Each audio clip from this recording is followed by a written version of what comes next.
ภะคะวาพุทธังภคะวันตังอภิวาเทมิพุทธังภะคะวันตังอภิวาเทมิสวากขาโตศรัทธาญาติโยมที่เป็นเจ้าภาพขึ้นมายังอุโบสถนั่งไปจำที่ด้านหน้าของนาคที่จะบวชเพื่อจะได้ทำพิธีมอบผ้าไตรตามลำดับต่อไปตอนนี้รออีกสักครู่หนึ่งสักครู่ให้เจ้าภาพขึ้นถ้ามีคนจีนท่านส่งภาษาด้วยเอาไมค์มา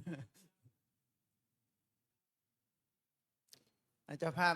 สถานญาติโยมที่เป็นคนไทยที่จะมาอ่านรายชื่อเมื่อกี้เรียนเชิญขึ้นมาบนโบสถ์เลยโยม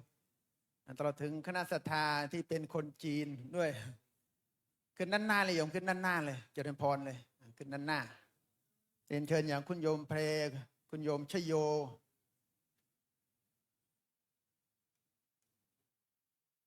คุณโยมพัชระแก้วกฤติยานุกูลคุณโยมสุรดาคุณโยมปุณรดาคุณโยมบุตรชยาคุณโยมศรีอรุณคุณโยมกันนิชาคุณโยมเพ็ญศรี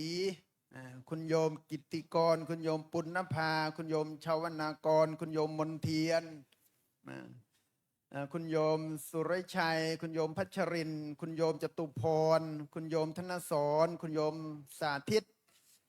คุณโยมกิติพัฒน์คุณโยมการณพัฒน์คุณโยมวรวรรณคุณโยมวรพจน์คุณโยมกินดาภาคุณโยมภูนสุขคุณโยมประหยัดคุณโยมรัชนีคุณโยมคินละคุณโยมจันเพนคุณโยม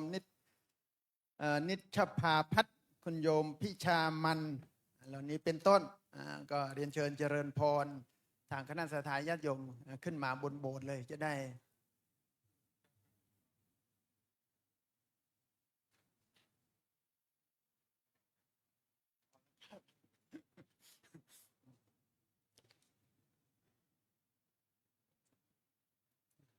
ครบกันในยังเดี๋ยวจะได้อ่านรายชื่อของคณะเจ้าภาพเมื่อกี้ทางฝ่ายโสดไม่ได้ถ่ายทอดศรัทธาญาติโยมเจ้าภาพบางคนบางท่านก็ไม่ได้มาเจอใจไม่ได้มาแต่ปัจจัยมาศรัทธาก็มาด้วยแต่ก็รอฟังข่าวรอดูข่าวการถ่ายทอดสดจากวัดร่ำเปิงของเราซึ่งมีทางคณะเจ้าภาพที่มีกุศลศรัทธาให้ความอุปถัมภ์โครงการอุปสมบทพระภิกษุชาวจีนเนื่องในวันมาฆบูชาระหว่างวันที่1ถึงวันที่25มีนาคมพุทธศักราช2569ซึ่งก็มีคุณโยมเพลคุณโยมชโยคุณโยมพัชระแก้วกฤติยานุกูลคุณโยมสุรดาคุณโยมปุณรดาคุณโยมบุตรชยาพระวรานนท์คุณโยมศรีอรุณเที่ยงธรรมคุณโยมกันนิชาเอสกุลคุณโยมเพ็ญศรีมณีมูลคุณโยมกิติกรคุณโยมปุณณภาพลเมืองดีคุณโยมชวนากรม่านตาลาคุณโยมมนเทียนโสภังและครอบครัวคุณโยมสุริชัยชุ่มใจคุณโยมพัชรินทะเกิงรังสฤษดิ์คุณโยมจตุพรวรินทร์มงคลคุณโยมธนสรเชื้อเพชรคุณโยมสาธิตชาวชาติและครอบครัวคุณโยมชุสินน้ำมนสายโกสินและครอบครัวคุณโยมศิรการบุญยรัตน์พิรมคุณโยมเจริญศักดิ์คุณโยมพัชราพิพัฒน์วีรวัฒน์คุณโยมช่อทิพย์คุณโยมนพรัตน์ตะการกุลพันธ์คุณโยมกิติพัฒน์นัทการสุภาคุณโยมนัทลิตาพัทรสินชันพัทรสินยาชนคุณโยมการพัฒน์ตั้งวิริยพานิชและครอบครัวคุณโยมอรวรรณโอวิทยากุลคุณโยมวรพจน์คุณโยมจินดาภาแสงทวีสินคุณโยมพลคุณโยมภูนสุขคำทาคุณโยมประหยัดคุณโยมรัชนีวิทูลคุณโยมคินละกายยศคุณโยมจันเพนเทียมอ้ายคุณโยมนิชภาพัฒนันทพิพัชราการคุณโยมพิชามันปัทมธาดานี่ก็เป็นรายชื่อคณะเจ้าภาพศรัทธาญาติโยมที่มีกุศลศรัทธาอุปถัมภ์ถวายปัจจัยในโครงการอุปสมบทพระภิกษุชาวจีนเนื่องในวันมาฆบูชาในปีนี้ต อนนี้ก็รอความพร้อมสักครู่หนึ่งรอความพร้อมรอคณะเจ้าภาพที่มีกุศลศรัทธาไม่ว่าจะเป็นชาวไทยชาวเทศ ชาวจีนที่มีกุศลศรัทธาให้ความอุปถัมภ์โครงการบรรพชาอุปสมบทชาวจีนแผ่นดินใหญ่ในครั้งนี้ถือว่าเรามาร่วมกันสร้างความดีถวายเป็นพุทธบูชาในวันมาฆบูชาในปีนี้ร่วมกันอุปถัมภ์พระพุทธศาสนาให้มีความมั่นคงร่วมกันเผยแผ่พระพุทธศาสนาเราก็เป็นส่วนหนึ่งที่เป็นผู้ช่วยอุปถัมภ์พระพุทธศาสนาให้มีความมั่นคงเราก็เป็นผู้มีส่วนในการเผยแพร่พระพุทธศาสนาหากชาวจีนเป็นดินใหญ่ที่เขามีศรัทธามาบวชในครั้งนี้ซาบซึ้งในรสพระธรรมมอบกายถวายชีวิตรับใช้พระพุทธศาสนาทั้งชาติโอเป็นบุญอย่างมหาศาลหรือหากเขาศรัทธามั่นคงในพระรัตนตรัยดำเนินชีวิตตามหลักธรรมในพระพุทธศาสนานำหลักธรรมไปเผยแผ่ในบ้านเกิดเมืองนอนเขาจะเป็นคุณอย่างอเนกอนันต์อย่างมากต่อเขาเองต่อสังคมเขาต่อพระพุทธศาสนาบัดนี้ทางคณะเจ้าภาพน่าจะพร้อมกันทุกคนแล้วเนาะท่านที่เปลอยู่ไหนล่ะ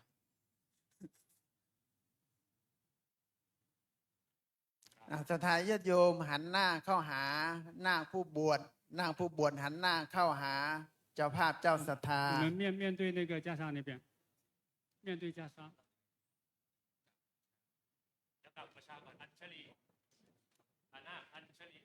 哦，先面对这边，给三拜。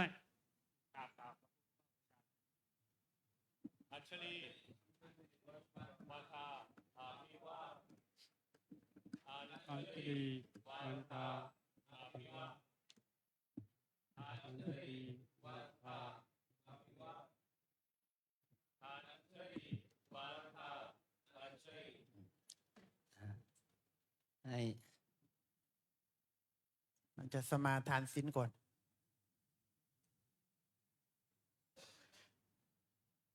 โยมก็ถือโอกาสได้สมาทานศีลบนโบสถ์เลยงั้น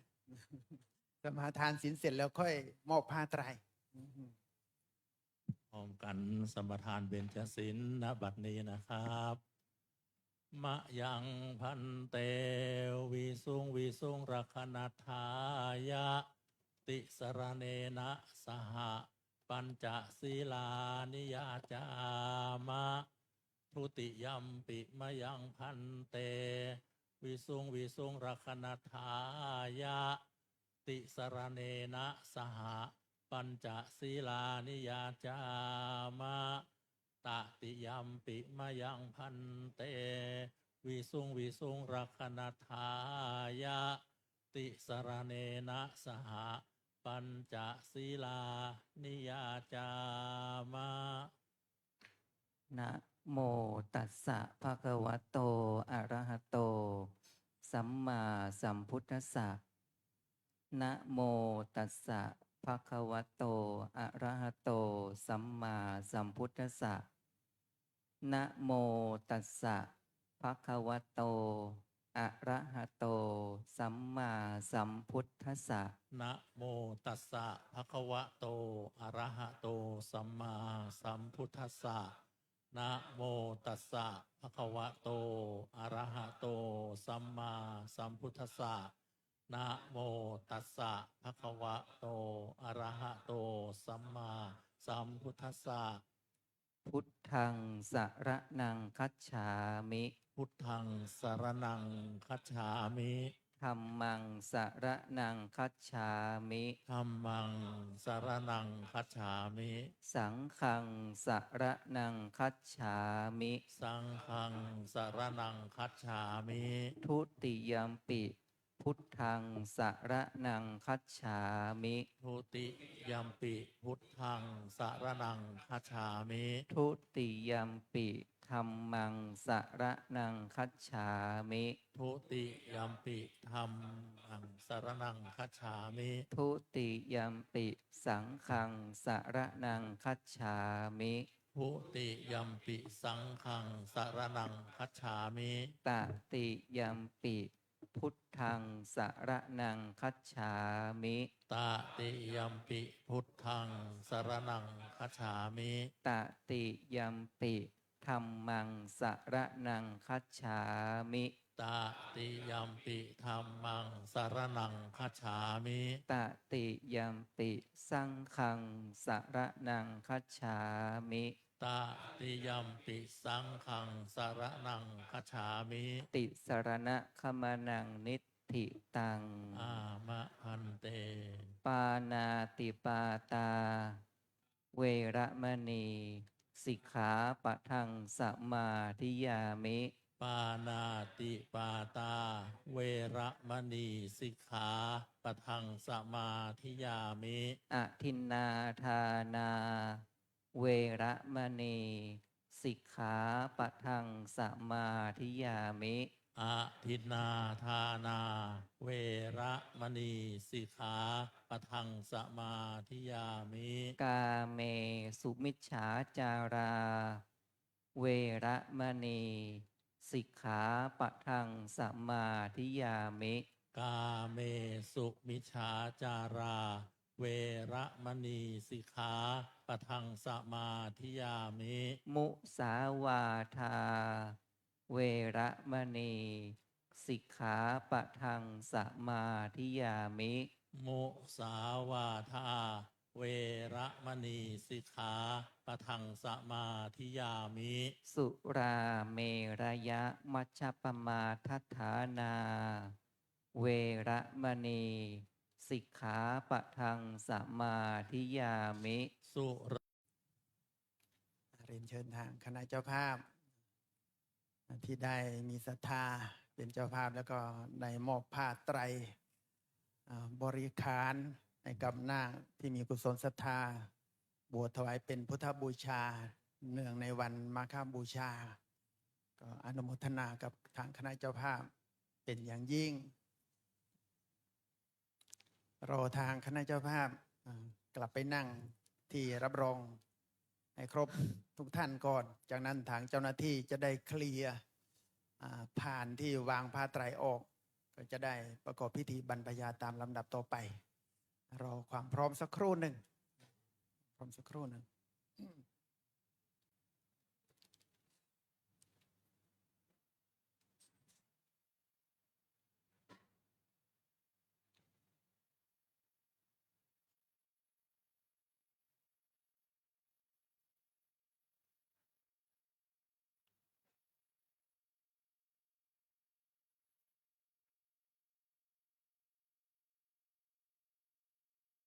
ทางหน้า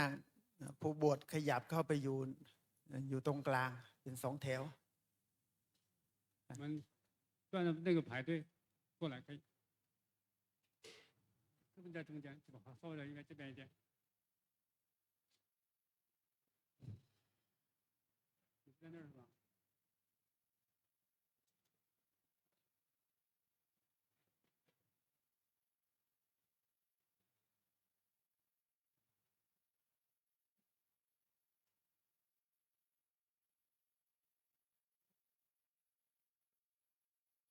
？1 แถวครบไหม เอาวางผ้าไตรลงซ้ายมือ 放在左啊，那往前面一点。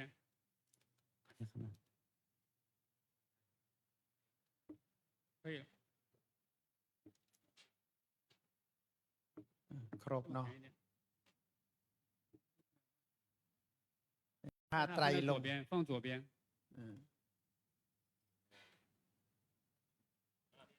เสร็จแล้วกราบพร้อมกัน3 ครั้ง 三拜，三拜。 อัญชลีวันทาอภิวาอัญชลีวันทาอภิวาอัญชลีวันทาอภิวาอัญชลีวันทาอัญชลี ตัวแทนนาคผู้บวชถวายพานแด่พระอุปชฌาย์ 供阿姜那个好。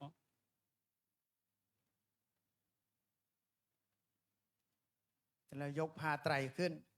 วาง 那 บ 个 น 叫 มือ 他拿在手里。 อ่า ธรรมังจาธรรมเว ธัมมังวินั เอา ย ไม่ เย ดีกว่าเอาไม่ ปะ เอา ภา ไม่ ชะ เอาไม่ ลา เอา เพ ไม่ ยะ เดี๋ อุ ยว ปา ท่าน สัมปาทา ทัง ตุติย ตุติยั ัง ง ปาหา พร้อมพันเต พันเตสุจิลาภาลินิพุทังปิ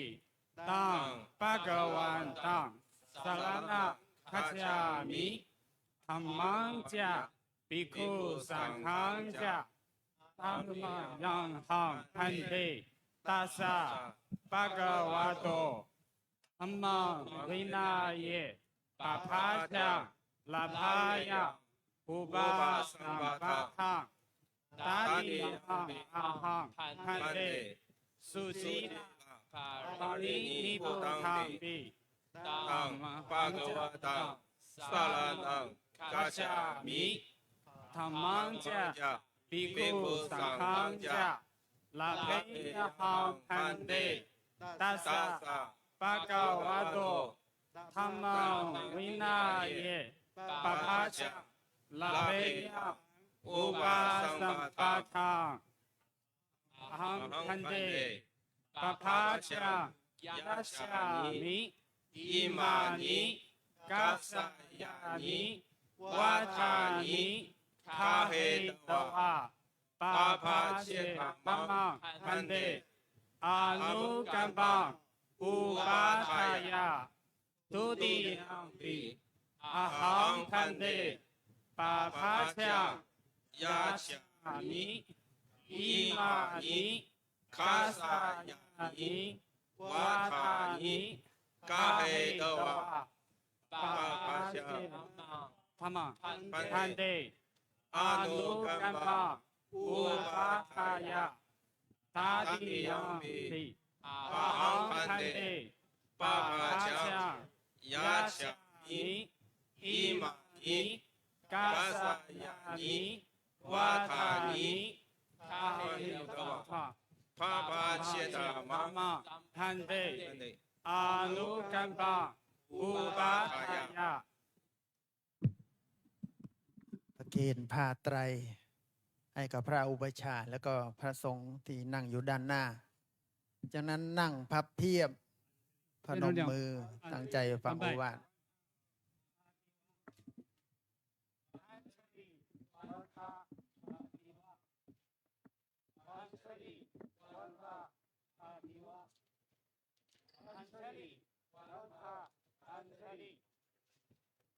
นั่งพับเพียบ น่าจะต้องนั่งสลับกัน 推一点， นั่งสลับกันงั้น 推 นั่ง 成 ไม่ได้ 两 หรอก 排，两排。 ให้นั่งสลับกันนะ 我们做成两排，隔一个往 นั่ 后 งเป็น 推一 สอ 个 ง 人 แถ，วก็ได้ 然后侧着做合掌。 เอานั่งพับเพียบพนมมือรับฟังโอวาทจากพระอุปชฌาย์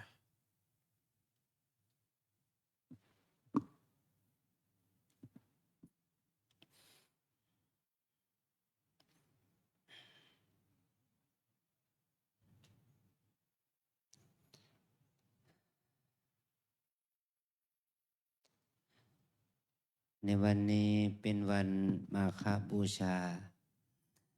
เป็นวันที่พวกเราชาวพุทธทั่วโลก ได้ระลึกนึกถึงพระมหากรุณาธิคุณของพระสัมมาสัมพุทธเจ้า พระองค์ได้ทรงประทานโอวาทปาติโมกข์เป็นหลักคำสอน เป็นอุดมการณ์เป็นวิธีการเป็นหลักการ ที่จะทำให้พระสงฆ์ทั้งหลาย ได้นำเอาไปประพฤติปฏิบัติ แล้วก็นำเอาไปเผยแผ่พระพุทธหลักธรรมคำสอน นี่แก่ผู้ที่มีบุญมีบารมี มีความสนใจในพระสัจธรรม มาตั้งแต่สมัยที่พระองค์ยังทรงมีพระชนม์อยู่ ได้ประกาศพระศาสนาเป็นปีแรกก็ถือว่าเราก็ได้อานิสงส์ที่เราได้เรียนรู้หลักคำสอนโอวาทปาติโมกข์นี้มา อาศัยสิ่งเหล่านี้เราจึงได้มามีศรัทธาที่ได้เข้ามาบวชเข้ามาอุปสมบทในพระธรรมวินัยนี้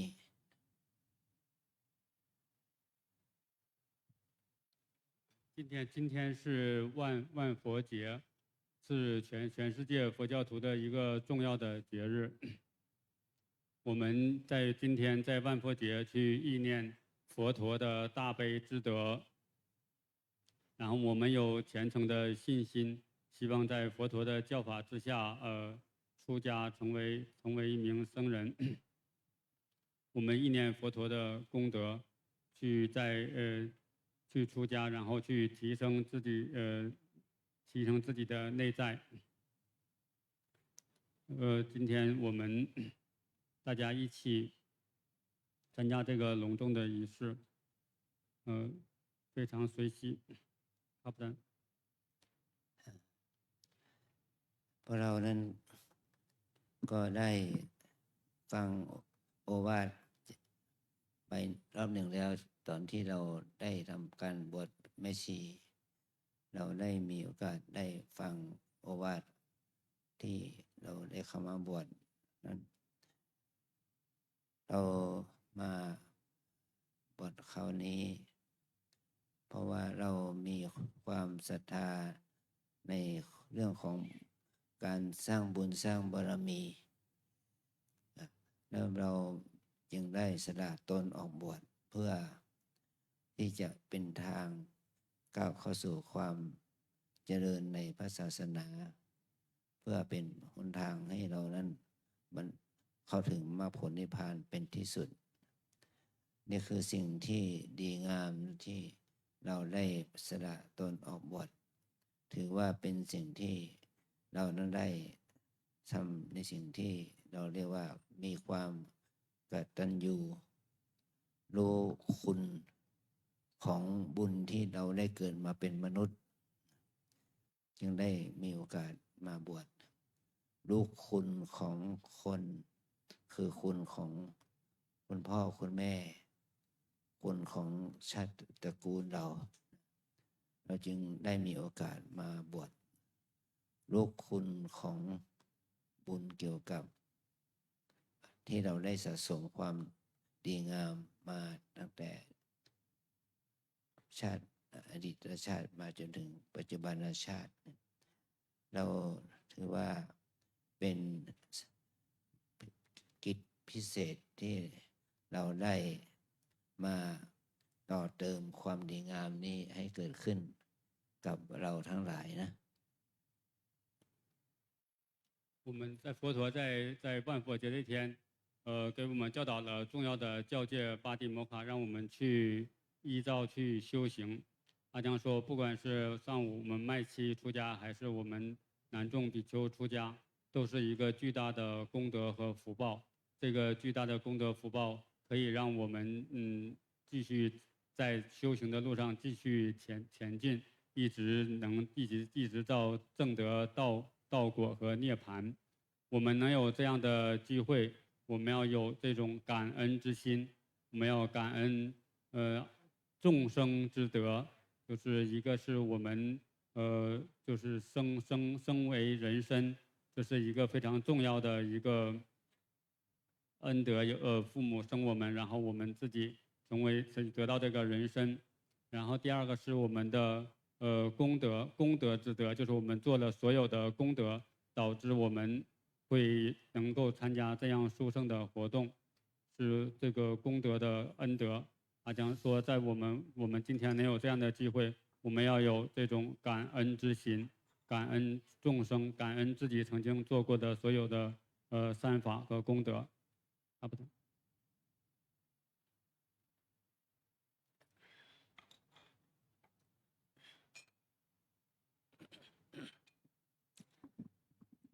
การที่เราได้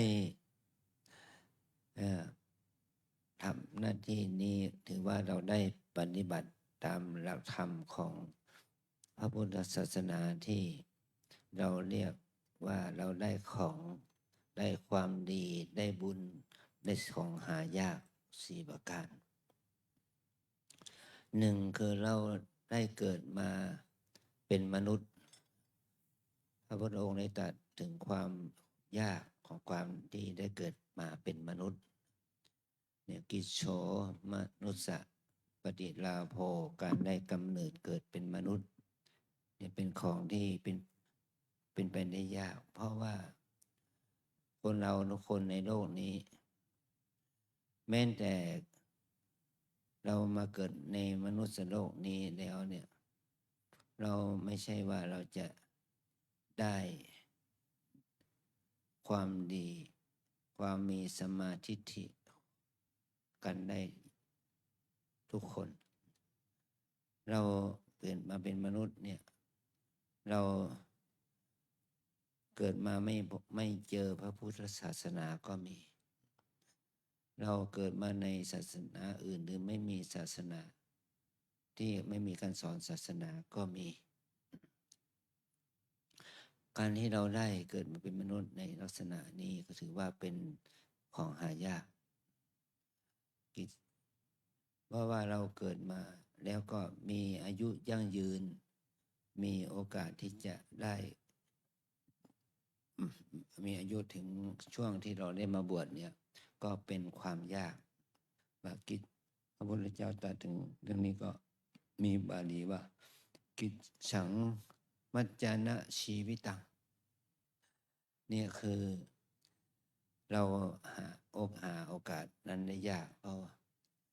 เราจะเห็นว่าพวกเราที่เป็นมนุษย์ที่เกิดมาในเป็นคนจีนเนี่ยยังในยุคหนึ่งเนี่ย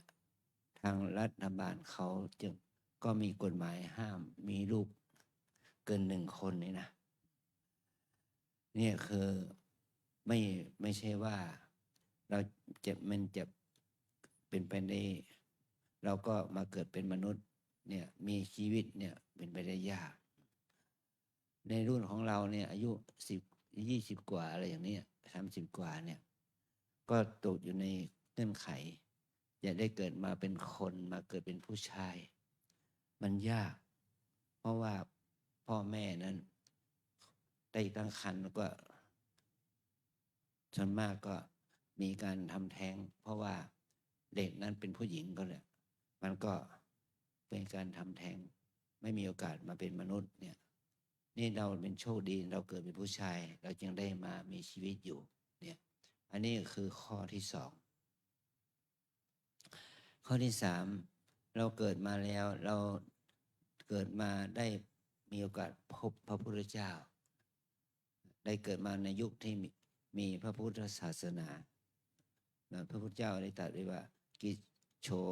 พุทธนะมุปปาโทการเกิดมาเป็นมนุษย์การเกิดขึ้นของพระพุทธเจ้านี่ยากเพราะว่าช่วงอายุของพระพุทธศาสนามีมาไม่ 2,000 กว่าปีมานี่เองเนี่ยแต่โลกมนุษย์เรานี่ก็มีมานานนะเป็นแสนเป็นล้านปีมานี่เราเกิดมาในยุคที่มีพระพุทธเจ้าอุบัตินี่คือเป็นการที่เราเป็นคนโชคดีอันที่3อันที่4กิจฉังสัทธรรมเทศนังการได้ฟังธรรมของพระพุทธเจ้านี่คือยากยิ่งกว่าสิ่งอื่นใดเพราะว่าคนที่จะมีความศรัทธาเลื่อมใสในหลักคำสอนของพระพุทธเจ้าที่ถึงขั้นที่ว่ามีศรัทธาออกบวชเนี่ยมันเป็นการยากเมื่อเราได้ออกบวชแล้วเนี่ยเราจะได้มาประพฤติปฏิบัติก็เป็นการยากเนี่ยคือสิ่งเหล่านี้คือของหายากเนี่ยมีอยู่4 ประการการได้เกิดมาเป็นมนุษย์การได้มีอายุยั่งยืนการได้เกิดในยุคในสมัยที่มีพระพุทธเจ้าตรัสรู้แล้วเกิดขึ้นมาแล้วเมื่อพระพุทธเจ้าตรัสรู้แล้วก็ได้มาฟังธรรมะของพระพุทธเจ้าเนี่ยถือว่าเป็นสิ่งที่หาได้ยาก在佛教里面，我们认为人生有4件难得之事。第一件是说，我们能够投生为人，投生为人是一件非常难得的事情。而且头层在我们这样一个时代是非常难得的，这是第一件难得之事。第二件是说我们投生为人，并且能够顺利的长大。阿江说，在很多地方，有一些，比如说是限制生育的一些政策呀，或者说一些文化习俗，可能会导致很多那个孩子没有办法出生长大。我们都可以长大成年，所以我们要去感恩那些把我们抚养成人长大的那些父母啊，对其他的人。就是第一条是我们出生为人，第二条是我们能够顺利的那个长大。第三个难得的事情就是我们能够生在有佛法的时期。阿江说，就是我们佛法现在在释迦牟尼佛这个佛法存续的时间现在是2000多年，那么我们人类的历史已经有很长了，只有这2000年是有佛法存在的。所以这是一个我们非常值得庆幸的一件事情。我们非常的幸运，能够生活在这个时代，能够有这个人生能够长大，遇见还有佛法的时代，能够去出家。然后最后一件，阿江说，最后一件最难得的这个事情是说，我们出生在这个时代，还有机会去听闻佛法，去按照听闻的佛法去修行，这个是最难得的事情。所以我们就是人生有这4件难得的事情：第一是出生为人，然后是能够顺利的长大，身体健康；然后第3个是说我们生在了有佛法的时代；第4个我们可以还有机会去学习和修行佛法。阿赞。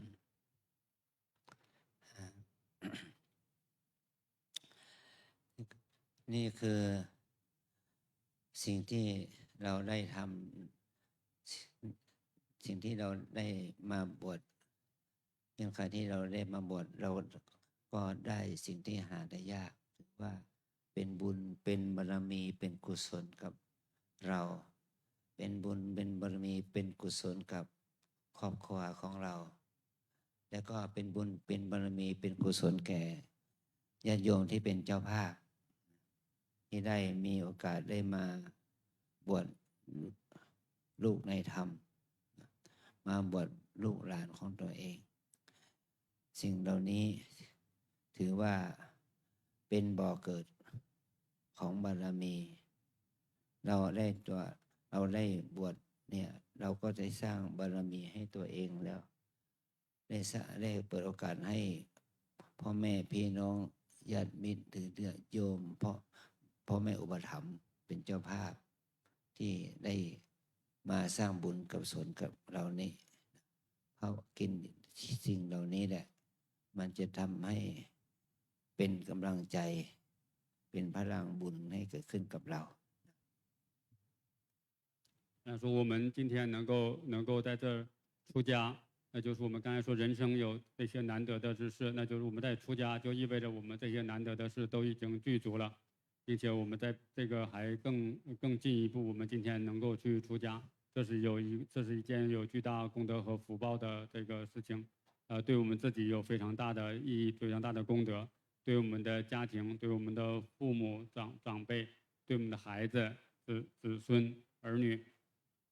都有很大的功德。这就像一个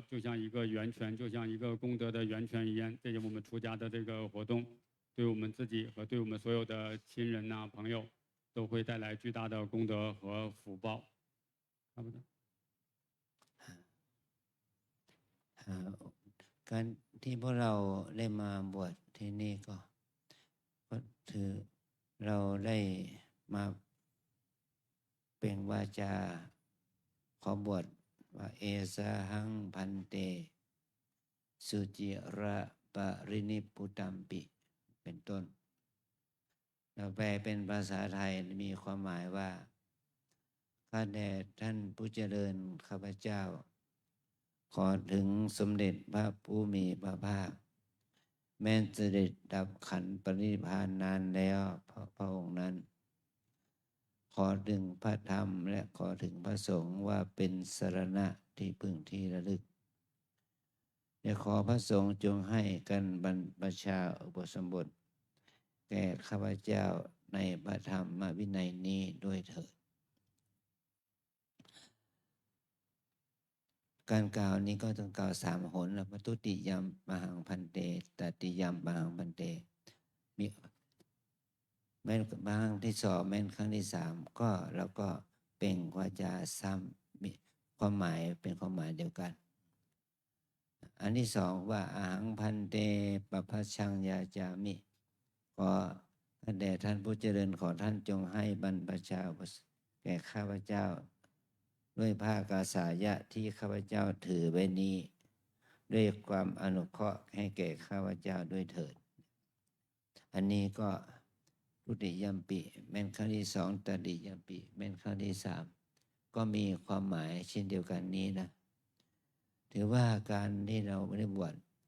เราได้เปล่งวาจาด้วยตัวเองเราต้องมีศรัทธาที่จะขอบวชด้วยตัวเราเองด้วยการพูดต่อหน้าสงฆ์ถึง3 ครั้งเพื่อที่จะทำให้เราได้รู้เป้าหมายว่าของการบวชนี้เราจะต้องมีจิตใจศรัทธาเลื่อมใสในพระรัตนตรัยด้วยจิตของเราเองเราไม่ได้บวชด้วยถูกบังคับกับกฎเกณฑ์จากคนอื่นแต่เราบวชด้วยความรู้สึกที่เรามีความศรัทธาในพระรัตนตรัยนี่เป็นวิธีการบวชนี่มีมาตั้งแต่สมัยโบราณสมัยนี้พระพุทธเจ้ามีพระชนมาชีพอยู่เมื่อพระองค์ได้บวชพระภิกษุมากขึ้นพระองค์ก็เลยมอบหมายให้พระสงฆ์นั้นเป็นพระบูชาบวชพระสงฆ์ก็ได้บวชพวกเรามาเป็นพระภิกษุมาจนถึงทุกวันนี้ โดยอาศัยเรามีผ้า3 ผืนในผ้าไตรนะไตรแปลว่า3มีผ้าไตรมีผ้า3 ผืนนะเป็นเครื่องบริขารในการบวชนี่คือว่าเราสละตนออกจากฐานะเป็นชาวบ้านเพื่อเข้ามาสู่ความเป็นนักบวชเป็นพระเนี่ยนี่เราได้เปล่งวาจาที่จะยอมรับนับถือยอมรับกฎระเบียบของพระสงฆ์ของพระภิกษุโดยขอบวชเนี่ยถือว่าเป็นสิ่งที่ดีงามที่มันเกิดขึ้นจากใจเราที่เรามีความศรัทธา那像说我们刚才我们念的这个祈请出家的这一段巴利文，就我们的这个意思是说，就是虽然佛陀世尊已经涅槃了很多年，我们依然想在佛陀的教法之下出家，成为僧人去修行。我们这个以虔诚的这种信心去念诵这个3遍，并且请求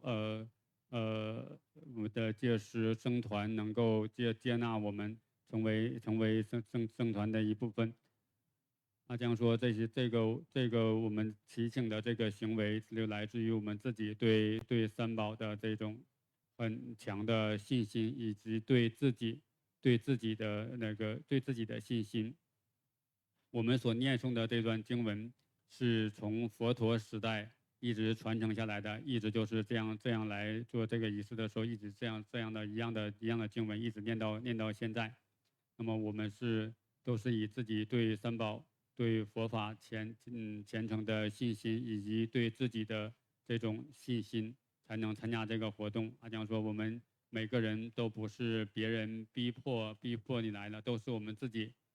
自愿自己想来的，所以自己能够自愿的参加这样的活动，就说明我们内心里边对三宝是充满了非常虔诚的信心，并且对自己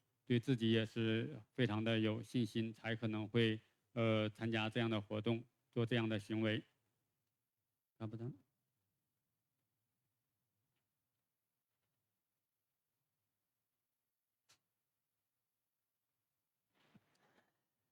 การที่เราได้บวชนี้เราน้อมนึกถึงความดีงามที่บัณฑิต บัณฑิตผู้รู้ทั้งหลาย ท่านได้ดำเนินในตามทางในความเป็นอนาคาริกผู้ไม่มีเรือนเนี่ยเราออกจากความเป็นชาวบ้านออกจากความเป็นชาวบ้านที่มีครอบครัวมีเรือนมีครอบครัวออกมาเป็นคนที่ไม่มีเรือนไม่มีครอบครัวเนี่ยถือว่าเป็นภิกษุแบบผู้เห็นภัยในวัฏสงสารคำว่าภิกษุแปลว่าผู้เห็นภัยในวัฏสงสารเนี่ยเป็นบรรพชิตเป็นสมณะไม่เป็นผู้ที่มีความสงบไม่พูดไม่ทำที่ในสิ่งที่เป็นโทษก็ถือว่าเป็นผู้ที่ไม่เป็นผู้ที่ขัดเกลาตัวเอง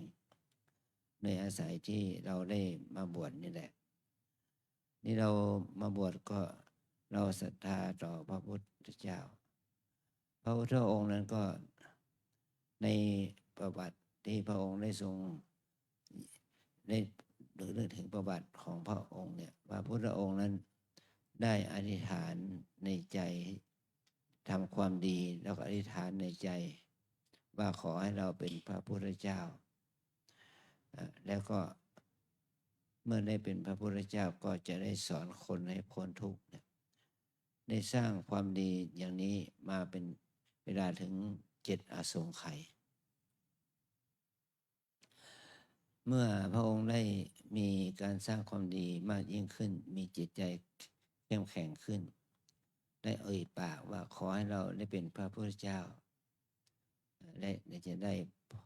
นำพาสัตว์โลกให้พ้นทุกข์เนี่ยเป็นเวลาถึง9 อสงไขยนี่คือเรียกว่าเป็นพระโพธิสัตว์ที่เราเรียกว่าเป็นอนิยตโพธิสัตว์ต่อมาเมื่อมีพระพุทธเจ้าพระองค์ใดองค์หนึ่งมาพยากรณ์ว่าท่านเหล่านี้ท่านองค์นี้เนี่ยจะได้เป็นพระพุทธเจ้าพระองค์ต้องบำเพ็ญบารมีอีก4 อสงไขยแสนกับอันยาวนานเมื่อได้บำเพ็ญบารมีมาแล้วก็ถือว่าได้ทำพุทธกิจทำหน้าที่ของตนสั่งสอนสัตว์โลกให้หลุดจากพ้นจากทุกข์นี่คือสิ่งที่พระพุทธเจ้าได้ทรงตั้งปณิธานไว้ยาวนานรวมไปแล้วเป็นเวลาถึง20 อสงไขยแสนกับถือว่าเป็นพระพุทธเจ้าชื่อว่าปัญญาธิกะพุทธเจ้าผู้พุทธเจ้าผู้มีการสร้างปัญญาสร้างบารมีด้วยปัญญาเป็นปฐมสิ่งเหล่านี้เนี่ยแล้วก็ทำนะพระพุทธองค์ได้ทรงสร้างตั้งพระศาสนาให้เรามีโอกาสเคารพนับถือศรัทธาความดีงามนี้เราจึงได้น้อมเอาพระพุทธเจ้าเป็นสรณะว่าเป็นบุคคลที่ให้ความร่มเย็นเป็นสุขแก่เราเป็นเครื่องบ่งบอกถึงความดีงามที่พระองค์ได้สร้างสมบารมีมานาน阿强说：“今天我们就会换上这个袈裟，就穿这个三块布做成的袈裟，换掉我们原来的衣服，就是离开了世俗的家庭的生活，就是成为一个出家人。”阿强说：“我们比丘，就是比丘的意思是一个出世者，出离烦恼的人。佛陀至尊教导我们的。”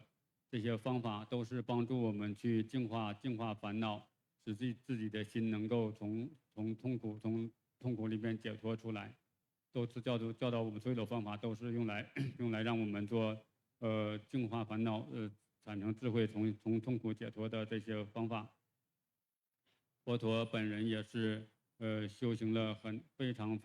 长的时间去培植自己的波罗蜜，他以智慧去培植自己的行菩萨道，培植自己的波罗蜜，培植了非常长的时期，然后他才成佛。成佛之后，他就把他发现的方法来教导世人来度众生，希望众生也能够根据他的教导去净化自己的烦恼，能够解脱痛苦。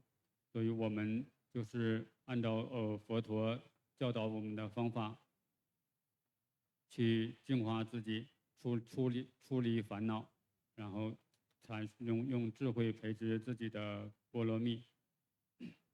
好不的。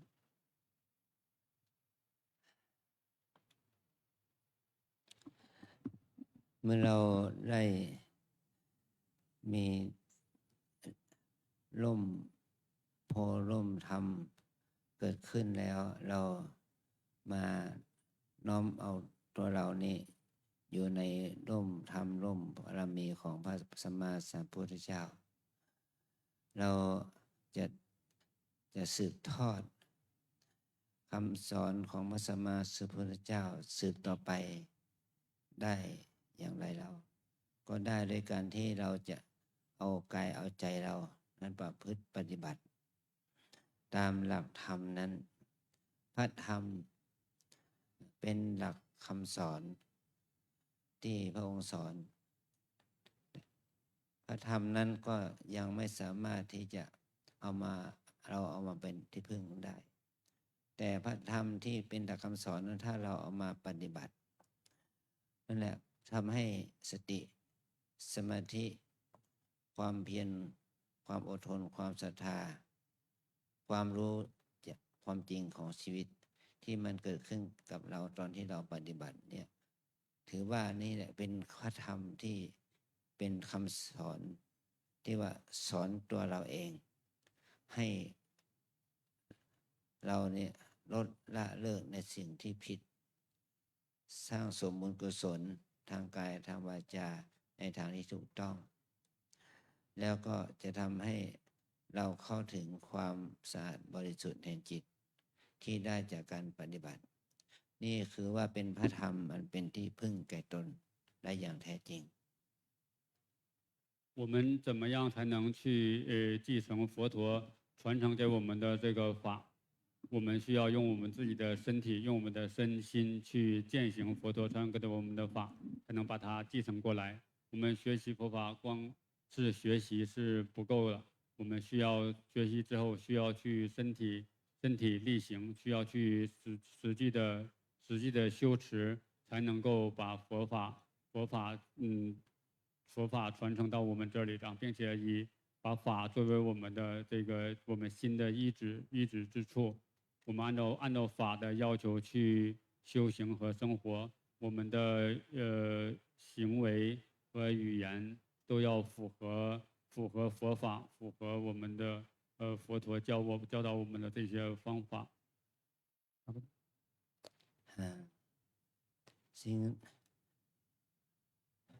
การที่เราจะรู้จักทำหรือข้อปฏิบัตินี้ได้ก็ต้องอาศัยครูบาอาจารย์ที่เรามาบวชก็บวชกับครูบาอาจารย์ที่เป็นพระสงฆ์เราอาศัยพระสงฆ์ที่สืบทอดพระศาสนามายาวนานมาถึงยุคสมัยของเราก็ได้ครูบาอาจารย์ได้อุปชฌาย์อาจารย์นี่เรานับท่านเหล่านี้ก็เป็นสงฆ์เป็นผู้ที่เป็นหมู่คณะที่ลงมีประพฤติปฏิบัติตามพระธรรมวินัยจึงจะเนี่ยคือผู้ส่วนบุคคลที่ท่านเป็นพระสงฆ์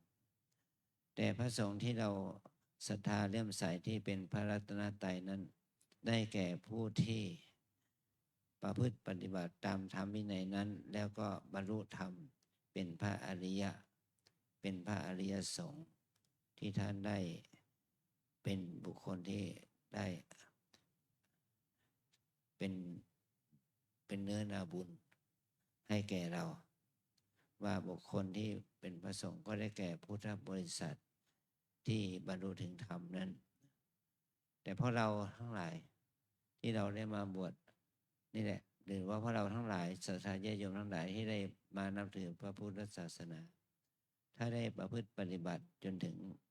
ความสมบูรณ์แห่งบุญแล้วเราก็เข้าถึงความเป็น อริยะได้ ที่เราได้มาปฏิบัติก็เป็นแนวทางของเรา นี่คือเรามาบวชจึงถือว่าบวชแล้วต้องปฏิบัติ เพื่อจะได้มาให้ความดีงามที่เกิดขึ้น ให้เป็นการชำระจิต ความดีงามที่เกิดขึ้นนี่ก็เป็นการชำระจิตของเรา ให้ลดอกุศลเลิกกิเลสออกไปจากจิตใจได้ นี่คือพระสงฆ์ที่เป็นสมมติสงฆ์ที่เป็นสงฆ์ในวิธีกรรมนี้ กับพระสงฆ์ที่เป็นพระอริยสงฆ์พระสงฆ์ที่บรรลุถึงมรรคผลนิพพาน มันเป็นนั่นแหละเป็นพระอริยะเป็นพระที่เราเป็นเนื้อนาบุญของเราได้ อันนี้เราเคารพในพระสงฆ์ทั้งสองอย่างนะเคารพในสงฆ์ในฐานะที่เป็นสมมุติสงฆ์ตามทวินัยถ้าเราไม่มีสมมุติสงฆ์โดยธรรมวินัยนี้ก็เราก็จะบวชเป็นพระภิกษุไม่ได้ นี่คือเราต้องมีพระสงฆ์แต่พระสงฆ์ที่เราจะเอาเป็นหลักใจก็คือพระอริยสงฆ์ที่เกิดจากการที่ท่านได้บรรลุมรรคผลเป็นเบื้องต้นนะอันนี้คือความดีนี้เนี่ยจึงจะทำให้พระศาสนาเป็นที่พึ่งแก่เราได้และเราก็เอาท่านมาเป็นสาระที่พึ่งได้โดยความเป็นที่เราเข้าถึงพระธรรมเนี่ยคือที่เราได้ประพฤติปฏิบัติตามในหลักคำสั่งสอนนั้นนะ阿江说，我们要是想去学习佛法，必须有师父，有这些高僧大德来教导我们。从佛陀那个时候开始，一代一代的这些佛陀的弟子们，一代代把佛法传承下来，去修行佛法。对很多佛陀的弟子也成为一些圣僧，就是那些已经证得了道果涅槃的这些僧人，我们叫做圣僧。他把佛法一代代的传下来，传给我们，我们能有这样，我们才能有机会去学习，从接受这些教导，并且自己去践行。阿江说，我们每个人通过去接受教导，自己去身体力行去修行佛法，自己也可以成为一名贤圣僧，就是已经开悟证得道果涅槃的这种僧人。所以当我们说到僧人的时候，我们一般僧人有两种，一种的话是已经证得了一定的成果，道果涅槃的这种僧人，我们叫做圣僧、贤圣僧；还有一种就是还没有，那我们就是我们叫做世俗僧，就是僧人，但是并不是这些圣者。那都对于佛教来讲都是很重要的。我们需要这些贤圣僧把这个佛法一代一代的传承下来。那么如果没有这些我们的世俗这些我们看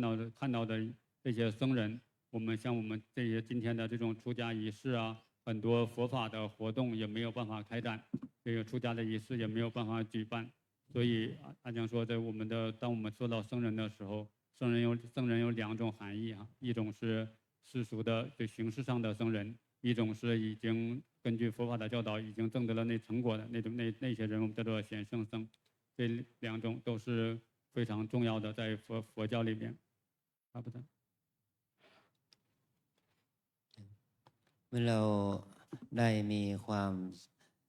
ศรัทธาต่อพระรัตนตรัยอย่างนี้แล้ว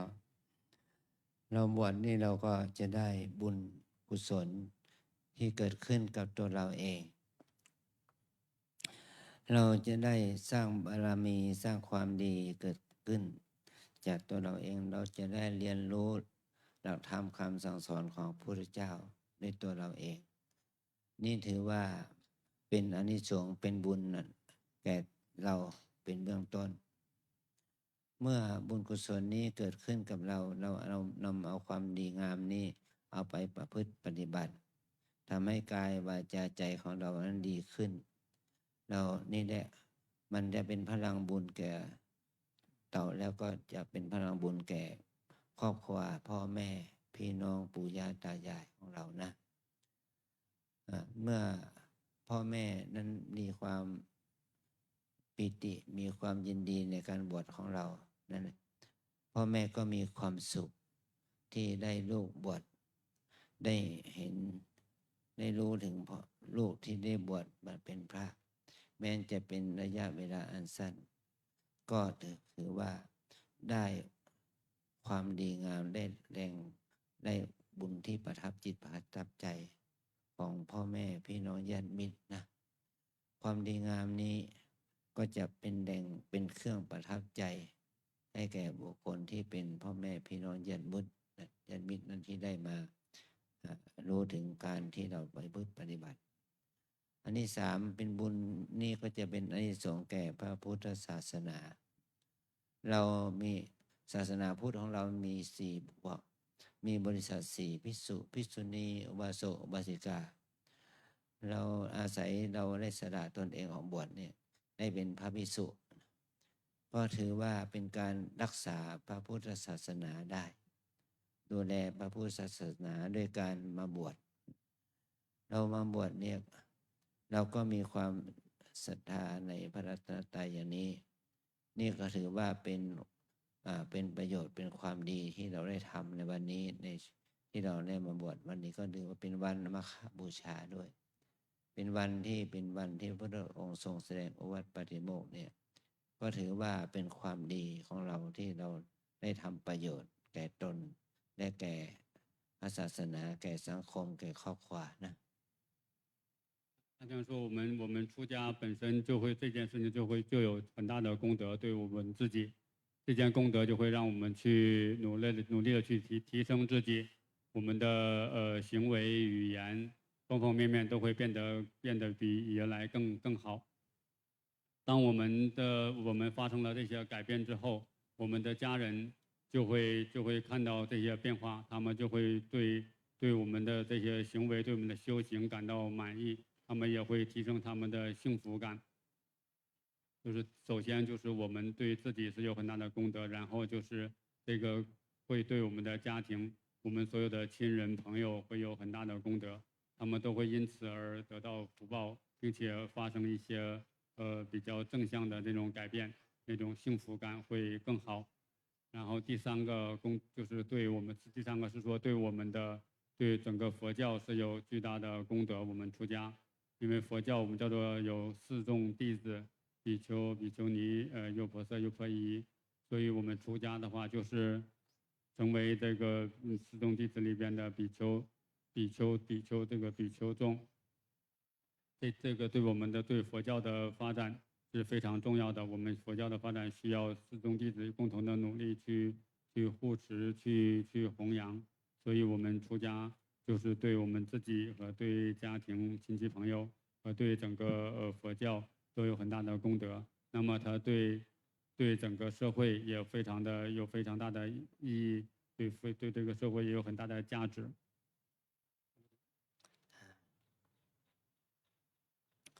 การที่เราบวชเราจะต้องนุ่งห่มผ้ากาสาวพัสที่เราเรียกว่าผ้าบางสกุลนะผ้าบางสาวพัสเป็นนี่ที่เรานุ่งห่มเนี่ยเป็นผ้าที่เป็นดุจดังเป็นธงชัยของพระอรหันต์การที่เราจะได้นุ่งห่มผ้ากาสาวพัสเป็นดุจดังธงชัยของพระอรหันต์เราสมัยก่อนท่านบวชท่านเป็นพระอริยะท่านจึงจะบวชแต่ปัจจุบันนี้ถ้าเรายังไม่ใช่พระอริยะเป็นพระคนธรรมดาปุถุชนเราจะบวชเราจะนุ่งห่มผ้าของพระอริยะเราจะต้องอาศัยการให้ใจเราได้สัมผัสกับพระธรรมนะแล้วเมื่อใจเราสัมผัสกับพระธรรมแล้วจึงสามารถที่จะนุ่งห่มผ้ากาสาวพัสนี้ได้อันนี้เป้าหมายที่เราจะได้นุ่งผ้าห่มเราจะต้องมีการให้เราได้ให้ใจของเราได้สัมผัสพระกรรมฐานก่อน今天我们换的这个袈裟，我们叫做这三件衣服，三件袈裟，我们叫做粪扫衣啊，粪扫衣。这个在那些圣者阿罗汉，他们也是穿同样的这个袈裟。我们今天也换上这样的袈裟，就是当这个袈裟穿在我们的身上，我们希望这些法这些圣者的传承，这些法的精神可以触碰到我们的内心。我们穿上这个袈裟之后，能够提升我们的修行。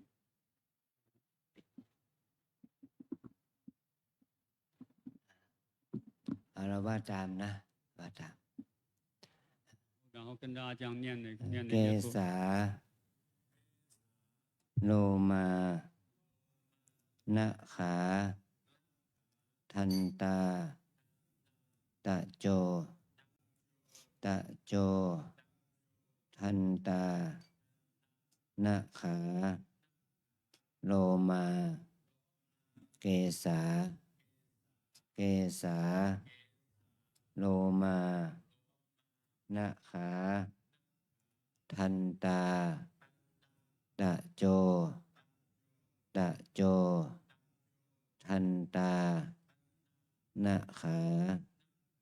โลมาเกษาเกษาโลมานะขาทันตาตะโจอันนี้คำว่าจะเกษาโลมานะขาทันตาตะโจจะแปลเป็นภาษาไทยแต่เกษาแปลว่าผมทั้งหลายโลมาแปลว่าขนทั้งหลายนาขาแปลว่าเล็บทั้งหลายทันตาแปลว่าฟันทั้งหลายตะโจแปลว่าหนังผมขนเล็บฟันหนังนี้5ประการนี้พระพุทธเจ้าได้ตรัสว่าเป็นกรรมฐานของเราที่จะทำให้จิตใจเราได้สัมผัสกรรมฐานนี้ ก็จะทำให้จิตใจเราสงบจากกิเลสอกุศลถ้าเราไม่มีการพิจารณาผมขนเล็บฟันหนังโดยความเป็นของปฏิกูลไม่สะอาดแล้ว การที่เราได้เห็นผมขนเล็บฟันหนังนี้ก็เป็นบ่อเกิดของกิเลสอกุศลได้นะเราเมื่อจิตของเราได้สัมผัสกับอารมณ์กรรมฐาน ก็ให้เราพิจารณาผมขนเล็บฟันหนังโดยความเป็นของไม่สะอาดปฏิกูลนี่แหละก็จะทำให้จิตใจเราสงบจากอกุศลมีราคาเป็นต้นได้นะ 我们刚才念这我们叫做5个业处，就是头发、毛发，还有指甲、牙齿和皮肤，这5个是我们的那个5个基本的业处。通过观修这5个业处，我们可以看见我们对身体的执着，因为对身体的执着产生在内心产生的各种烦恼，所以这是我们5个基础的很基础很重要的业处。通过通过这5个业处的修行，我们也可以看见，然后就可以净除我们内心的烦恼，就可以看到身体不净的烦恼，就我们对身体的执着，看到不净，放下对身体的执着，从而净化我们的内心。 เราได้รู้แนวทางแล้วส่วนกรรมฐานโดยละเอียดเราจะได้ปฏิบัติต่อจากสำนักของเราสืบต่อไปหลังจากที่เราได้บวชแล้วนะ 我们就是这个是我们最开始说的这个5个业处，然后我们就可以按照这个5个业处以后去修行。 คุกเข่าแล้วก็ถอด 跪起 ผ้า 来， ออกถอดเสื้อออก 脱衣服，到前面到一排，然后把上衣脱掉。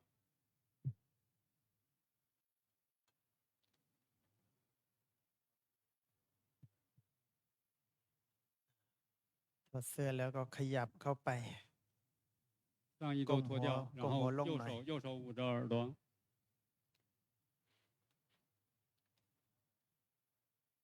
แล้วรับผ้าไตรจากนั้นก็ขยับออกไปนุ่งห่มผ้า ซึ่งจะมีพระพี่เลี้ยงคอยห่มผ้าให้กับเรา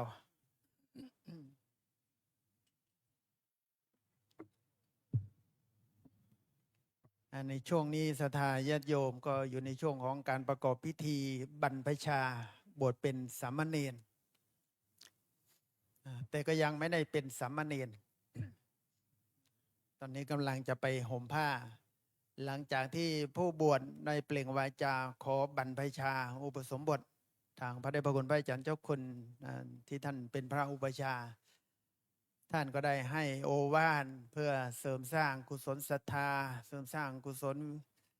วิริยะในการที่จะประพฤติปฏิบัติธรรมแก่ผู้ที่มีกุศลศรัทธาในการบวช แต่ตอนนี้ท่านก็ได้มอบผ้าให้กับผู้ที่บวชได้ไปนุ่งห่มผ้ากัน จากนั้นก็จะกลับเข้ามาเราก็จะได้สมาทานไตรสรณคม สมาทานสิกขาบท ก็จะเป็นการสำเร็จการบรรพชาเป็นสามเณรในช่วงนี้ยังอยู่ในขั้นตอนการบวชเนรอยู่นะโยมนะนั้นจะต้องอนุโมทนากับคณะสัตยาญาติโยมทุกคนทุกท่านที่เป็นเจ้าภาพ เราได้ทำบุญโยม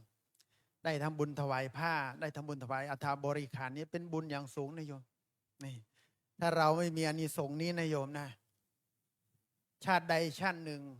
เกิดเราถึงเวลาพ้นทุกข์เป็นอรหันต์ฟังเทศฟังธรรมแล้วเป็นอรหันต์ปุ๊บเลยโยมถ้าไม่มีบุญเคยได้ถวายอัฐบริขารนะโยมผ้าทิพย์บาททิพย์จะไม่มีเกิดขึ้นกับเราโยมนี่เป็นอรหันต์ที่อาภัพโยมถ้าไม่ได้ทำบุญส่วนนี้โยมแต่โยมโชคดีเนี่ยได้ทำบุญถวายผ้าได้ทำบุญถวายอัฐบริขารมีสาวกของพระพุทธเจ้ารูปหนึ่งท่านมีปัญญาดีนี่ว่าเรียกว่าปัญญาดีแต่ไม่มีทุนปัญญาดีแต่ไม่มีทุนขนาดไหนโยมฟังธรรมจากพระพุทธเจ้าเนี่ยฟังสั้นๆนี่พอรู้ว่าพระพุทธเจ้าอุบัติเกิดขึ้นในโลกแล้วในโลกโยมเดินทางจากชายทะเลมาที่ราชคฤห์เพื่อจะมาฟังธรรมกับพระพุทธเจ้าพอเดินทางมาถึงราชคฤห์มาถึงช่วงเวลาเช้าไปที่เวลุวันรู้ข่าวว่าพระพุทธเจ้าไปบิณฑบาตตามพระพุทธเจ้าออกมาเจอพระพุทธเจ้าที่กลางเมืองราชคฤห์ไม่สนใจอีราคารมอะไรแล้ว เข้าไปหาแล้วก็บอกขอฟังธรรมพระพุทธเจ้าท่านบอกว่ายังไม่ใช่เวลาฟังธรรมท่านก็บอกว่าขอสั้นๆก็แล้วกันนี่ตั้งใจมาแต่ไกลเลยพ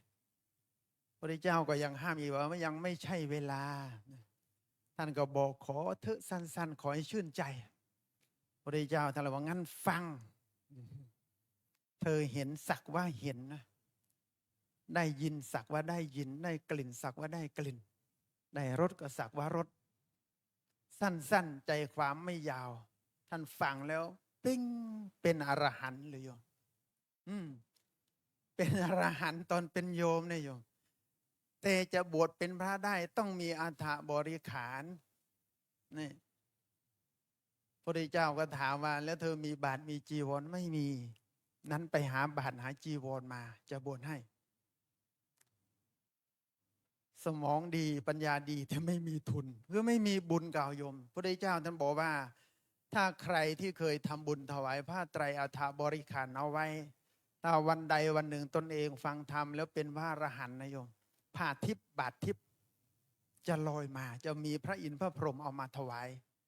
แต่ท่านพายยะไม่มีบุญส่วนนิยมท่านพายยะทารุจีระโยมเป็นเอตัทธัคคะของพระพุทธเจ้าที่ท่านยกย่องว่าเป็นผู้เลิศในเรื่องของการตรัสรู้เร็วก็คิดดูสั้นๆโยมฟังไม่กี่คำเป็นพระอรหันต์แต่บุญนุ่งห่มผ้ากาสาวพัสไม่มีนี่ไม่มีบุญนุ่งห่มผ้าธงชัยพระอรหันต์อย่างที่พระอาจารย์ว่าไม่มีไปแสวงหาอัฐบริขารโยมยังไม่ได้ยังไม่ได้บาตรยังไม่ได้ผ้าเลยโยมเอ้ยเจอแม่วัวคุยตายไม่มีบุญโยมคิดดูนี่ไม่มีบุญในการที่จะนุ่งห่มผ้ากาสาวพัสเพราะไม่เคยทำบุญเอาไว้โอ้แต่มาดีใจกับญาติโยมนะโยมนะวันนี้ได้ทำบุญใหญ่ถวายผ้าไตรถวายบาตรแล้วสำคัญนะโยมแต่มาเชื่อญาติโยมหลายคนหลายท่านอาจจะเคยบวชลูกบวชหลานใช่ไหมที่เป็นลูกหลานคนไทยเราแต่โยมคนไหนเอ้ยเคยได้บวชชาวต่างชาติเหมือนวันนี้มั้งโยมนี่โยมเราบวชลูกบวชหลานของเราเราดีใจว่าเราได้บุญกับลูกหลานใช่ไหมนี่เราบวชชาวต่างชาติเราก็ดีใจว่าเราจะได้บุญจากเขาที่เขาบวชแต่ประเด็นสำคัญโยมไม่ใช่แค่ได้บุญนะ เรายังได้ช่วยทำนุบำรุงพระพุทธศาสนา เรายังด้วยได้ช่วยเผยแพร่พระพุทธศาสนา ให้พุทธศาสนาของเรานี่เพไปถึงเมืองจีนก็บวชจบโครงการเขาศึกเขาไม่ได้ทิ้งหลักธรรมไม่ได้ทิ้งข้อปฏิบัติไว้ที่เมืองไทย เขานำไปใช้ที่ประเทศเขา อย่างยกตัวอย่างเรานะโยม เราได้มีโอกาสมาปฏิบัติธรรมได้รู้เรื่องการปฏิบัติ เราก็อยากให้ใครได้ปฏิบัติอย่างเรามั่งหรอพ่อแม่ญาติพี่น้องลูกหลานใช่ไหมอยากชวนให้เขามาปฏิบัติธรรมคนจีนที่เขาบวชพระบวชชีเหมือนกันนะโยมนะกลับบ้านเกิดเมืองนนท์ของเขาไป อยากให้ใครบวชมีลูกอยากให้ลูกบวชมีหลานอยากให้หลานบวชเห็นไหมโยมโอ้นี่เลยเป็นสิ่งที่สำคัญมากใครมองไม่เห็นค่าในส่วนนี้เสียดายมาก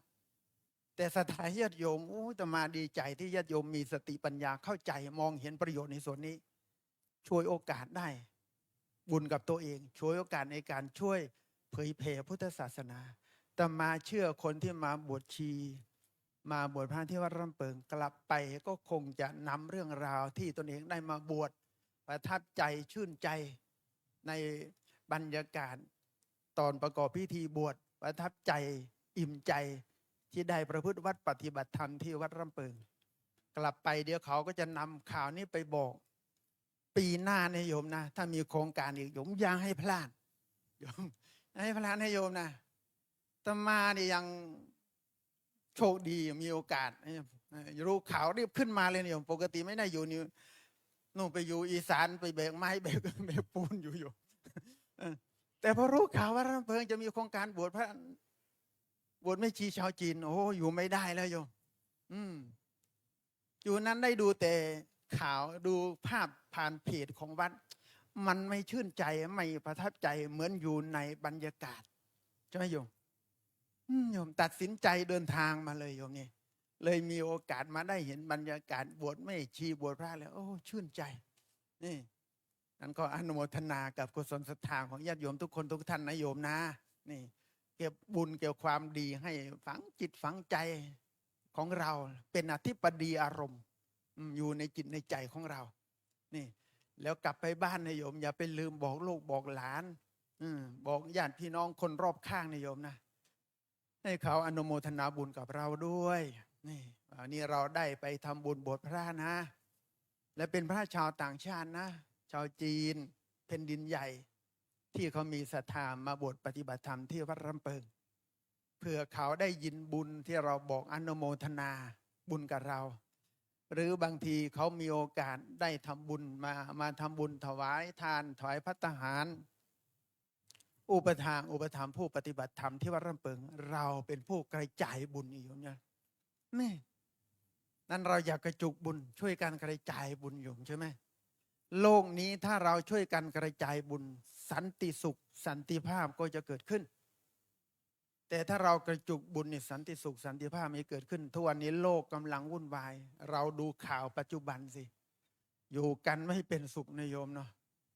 ดูข่าวแล้วญาติโยมก็จะเดือดร้อนกันแล้วตอนนี้แหละเตรียมเก็บสตุ้งสตังค์นี่นะโยมจะใช้จ่ายสุรุ่ยสุร่ายว่าอะไรมันก็จะขึ้นน้ำมันค่าครองชีพอะไรต่างๆเพราะปัญหาโลกที่ไม่มีสันติภาพไม่มีสันติสุขนั้นโลกเขาจึงคาดหวังกับพระพุทธศาสนาของเราว่าจะช่วยให้โลกเกิดสันติภาพเกิดสันติสุขใช่ไหมเราดูข่าวอย่างที่ผ่านมาไม่นานที่มีกลุ่มพระกลุ่มหนึ่งไปเดินธรรมยาตราที่อเมริกาใช่ไหมภาพที่ออกมาเราเห็นใช่ไหมนี่ดูแล้วมันชื่นใจน่าอนุโมทนาทุกคนโหยหาสันติภาพโหยหาสันติสุขกัน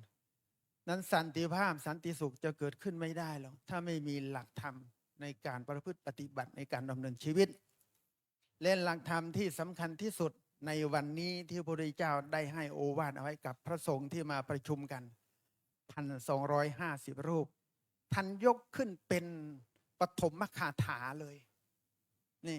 ขันติปรมังตโปตีติฆาขันติเป็นธรรมเป็นตบะเครื่องเผากิเลสอย่างยิ่งอยู่ ความอดทนนี่เลยโยม เป็นสันติภาพเบื้องต้น โลกที่ไม่มีสันติภาพไม่มีสันติสุขเพราะขาดขันติธรรม กระทบกระทั่งอะไรกันเล็กน้อยก็ทนกันไม่ไหวแล้วใช่ไหมนั่นปัญหาในโลกที่เกิดขึ้น เพราะคนขาดขันติธรรมนั้นเราช่วยนำขันติธรรมนำสันติสุขกระจายไปในโลกนี้ ถ้าทุกคนมีขันติอยู่ในจิตในใจ ทุกคนมีสติในการประคับประคองชีวิตเขาชีวิตเดียวชีวิตคู่ชีวิตหมู่ก็จะมีสันติสุขสันติภาพเกิดขึ้นแน่นอน อย่างวันนี้ที่ชาวจีนเข้ามากันใช่ไหมเข้ามาเพื่อประพฤติปฏิบัติธรรมที่วัดร่ำเปิงโครงการนี้ก็จัดมาหลายปีแล้วมาหยุดเมื่อมีโควิดระบาดใช่ไหมเลยหยุดจัดไป 2-3 ปีแต่ตอนนี้โควิดก็ไม่ระบาดแล้วถือว่าได้โอกาสดีก็มีโครงการนี้เกิดขึ้นมาอีกวาระหนึ่งเป็นโครงการบวชเมชีบวชพระชาวจีนแผ่นดินใหญ่ซึ่งปีนี้ก็มีผู้เข้าร่วมโครงการทั้งหมด23ท่านด้วยกันมีทั้งภิกษุณีมีทั้งผู้บวชเมชีมีทั้งผู้ปฏิบัติธรรมและมีทั้งผู้บวชเป็นพระภิกษุรวมกันก็13รูปด้วยกัน23รูปนี้แต่ท่านละรูปแต่ละท่านนำเอาหลักธรรมที่ได้ประพฤติไปปฏิบัติไปบอกกันต่อคนหนึ่งก็ได้มาอีกเท่าไหร่23บวก23 46ไม่อยู่46ดูเนี่ยแล้วถ้าบอกไปบอกเป็น10เป็น100คนก็จะได้ยินได้ฟังหลักของการปฏิบัติธรรมเป็นร้อยเป็นพันกันเห็นไหมโยมผลที่มันกระจายออกไปที่เกิดขึ้นนี่ที่ภาพให้เราได้มองเห็นภาพที่จะเกิดผลดีจากกิจกรรมที่อาจจะเล็กๆใช่ไหมเล็กแต่พริกขี้หนูนิยมเล็กแต่มีคุณภาพนิยมอาจจะไม่ดังเหมือนครูบาทั่วไปใช่ไหมที่เขากำลังดังกันนิยมอาจจะไม่ดังอย่างครูบาเขาใช่ไหมแต่เรามีดีอาจจะไม่ดังขนาดนั้นแต่เรามีดีใช่ไหมมีดีไม่ยมมีดีเนี่ยนั้นเราจะเห็นชาวต่างชาติที่มาปฏิบัติธรรมที่วัดร่ำเปิงเราก็เยอะพระเดชพระคุณอาจารย์ท่านบอกช่วงนี้ชาวต่างชาตินี่เยอะอยู่เยอะกว่าคนไทยอีกนะคนไทยมัวแต่เสียใจกับข่าวที่ดังๆอยู่เลยไม่กล้าเข้าวัดกันนะโยมแต่ต่างชาติเขาไม่สนใจแล้วข่าวมันจะดังอะไรก็ช่างแต่ฉันจะมาปฏิบัติธรรมที่วัดร่ำเปิงเนี่ยโยมนี่หมายถึงว่านั่นจะมาเยอะช่วงนี้ทั้งแถวยุโรปนี่แล้วยิ่งเขามีปัญหากันเนี่ยคนจะแสวงหาหลักธรรมในการดำเนินชีวิตอันนี้ถือว่าเรามาช่วยกันจันโลงพระพุทธศาสนามาช่วยกันเผยแผ่พระพุทธศาสนากันโยมเราต้องมองให้กว้างว่าผลที่จะเกิดขึ้นกับวัดวาผลที่จะเกิดขึ้นกับพุทธศาสนาดีอย่างไรนั้นถ้าเรามองเห็นประโยชน์แล้วเราจะทุ่มเทใจทุ่มเทศรัทธาอย่างเต็มที่เราจะไม่เป็นลักษณะอจลศรัทธาคือมีศรัทธาที่หวั่นไหวศรัทธาที่งอนเง่นนี่งอนเง่นเดี๋ยวก็เสพข่าวมากเกินไปก็ใจแป๋วศรัทธาก็เริ่มหวั่นไหวซะแล้วจะไปวัดดีหรือไม่ดีเนาะจะทำบุญจะได้บุญไม่น้อยใช่ไหมนี่อย่างนี้เรามองแคบไม่ได้ประโยชน์ต้องมองเห็นประโยชน์เนี่ยอย่างที่เรามาร่วมกิจกรรมพิธีกรรมวันนี้ศรัทธาที่มาเป็นเจ้าภาพนี่เลยโยมประโยชน์ที่เกิดขึ้นมากมายมหาศาลโยมเมื่อประโยชน์มากบุญก็มากพระพุทธเจ้าท่านบอกว่าบุญจะได้มากเมื่อสิ่งที่เราทำนั้นเป็นประโยชน์มากโยมนั้นการทำบุญให้โอกาสคนที่เขาขาดโอกาสในการปฏิบัติธรรมได้ปฏิบัติธรรมเป็นบุญอย่างมากโยมแล้วถ้าเขามีโอกาสปฏิบัติธรรมแล้วคุณความดีที่เกิดขึ้นกับจิตใจของเขา โอ้อานิสงส์มากโยมในหลักของการให้ทานจะมีหนึ่งในหลัก ที่ว่าเราทำบุญให้ทานเราจะได้อานิสงส์มากคืออะไร คุณนาติเรกสัมปทาอืมคุณนาติเรคุณนาคือคุณอดิเรกคุณอย่างยิ่ง คือคุณธรรมที่เกิดขึ้นอย่างยิ่ง สติไม่เคยเกิดขึ้นกับเขาขันติสมาธิปีติความเอิบอิ่มไม่เคยเกิดขึ้นเลยในชีวิตของเขาทั้งชีวิต แต่มาบวชในโครงการปฏิบัติธรรมไม่กี่วัน ปีติเขาเกิดขึ้นสมาธิสติก็เกิดขึ้นนี่แหละคุณธรรมที่เกิดขึ้นเป็นพิเศษ ท่านเรียกว่าคุณนาติเรกสัมปทานี่นั้นถ้าเราได้ทำบุญกับผู้ที่มีคุณงามความดีในจิตใจโยมจะมีอานิสงส์อย่างมากเลย และถ้าเกิดขึ้นมีแล้วมีได้อย่างต่อเนื่องยาวนานโอ้อานิสงส์อย่างมหาศาลเลยงานนี้โยมนี่หลังที่พระพุทธเจ้าท่านว่าเอาไว้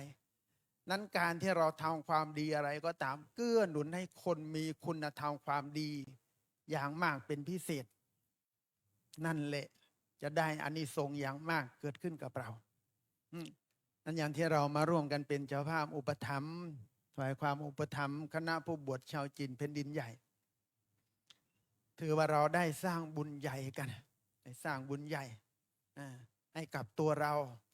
ได้สร้างบุญใหญ่ให้กับพระพุทธศาสนาของเราโครงการเนี่ยจะไปสิ้นสุดในวันที่25 มีนาคมคือโครงการจะเริ่มตั้งแต่วันที่1เพราะคณะผู้บวชจะเข้ามาอยู่วัดตั้งแต่วันที่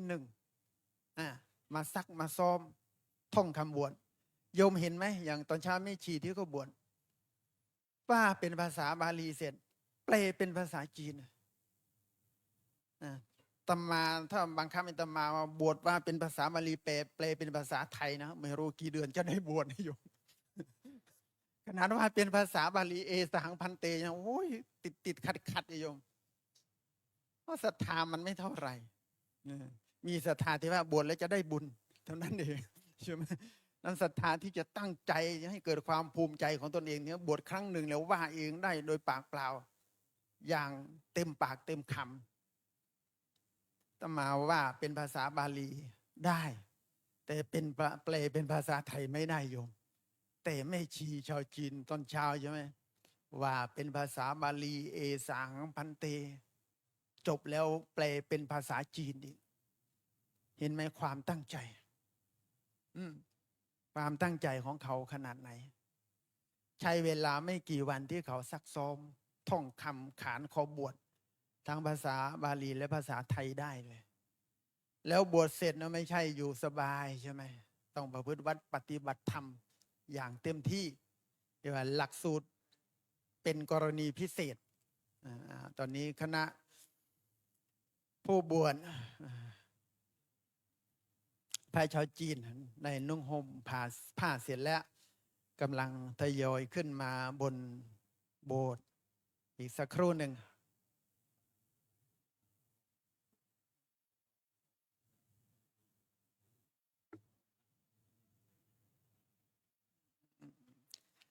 รอสักครู่หนึ่งรอผู้บวชครบแล้วเนาะครบไหมครบแล้วก็เรียนเชิญศรัทธาญาติโยมที่เป็นเจ้าภาพญาติโยมขึ้นมาบนโบสถ์อีกครั้งหนึ่งโยมมามอบบาตรให้กับผู้ที่จะบวชเป็นสามเณรเรียนเชิญศรัทธาญาติโยมทุกคนเลยโยมมาลุกขึ้นเลยลุกขึ้นนะตอนนี้เราจะได้มอบบาตรแล้วนะหม้อทิพย์โยมนี่เราจะมีหม้อทิพย์เดี๋ยวพระจีนเราหันหน้าเข้าหาบาตรนะท่านเปลให้เขาด้วยเป็นหม้อทิพย์我们还是要那个供一下那个钵哈。แล้วให้พร้อมกันก่อนนะนั่งพร้อมกันก่อนแล้วก็ค่อยมอบตั้งจิตตั้งใจให้ดีโยมเราได้ทำบุญถวายอัฐบริขารบวชชาวจีนวันนี้เราตั้งจิตตั้งใจของเราให้ดี拿那个布哈，如果女生的话拿那个布接，那个供养布，供养布，不要碰，不要拿钵， ขึ้น 别 เลย 拿 โยม 布 เจ。ริญพรเลยขึ้นได้ เมื่อกี้คุณโยมบอกว่ามาไม่ทันตอนมอบผ้าไตรก็มาทันตอนมอบบาตรก็อนุโมทนากับคณะสัตยาญาติโยมพร้อมแล้วเนาะพร้อมแล้วคณะเจ้าภาพยกบาตรขึ้น对，把布放好，放钵了，接钵。องค์ไหนก็ได้ยกบาทแล้ววางบาทบนผ้ารับประเคนวางลงสาธุเสร็จแล้วถอยกลับไปนั่งที่เดิมของเรานี่อนุโมทนาโอ้เดี๋ยวก่อนให้พระมอบของ 可以 ที่ระ 把 ลึก 布收起来了，把布收起来。 เปลด้วยมอบของที่ระลึกให้ทางญาติโยมที่เป็นเจ้าภาพด้วย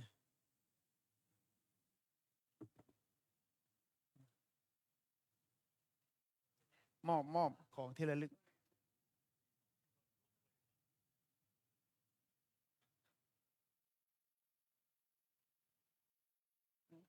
把那个礼物给对方。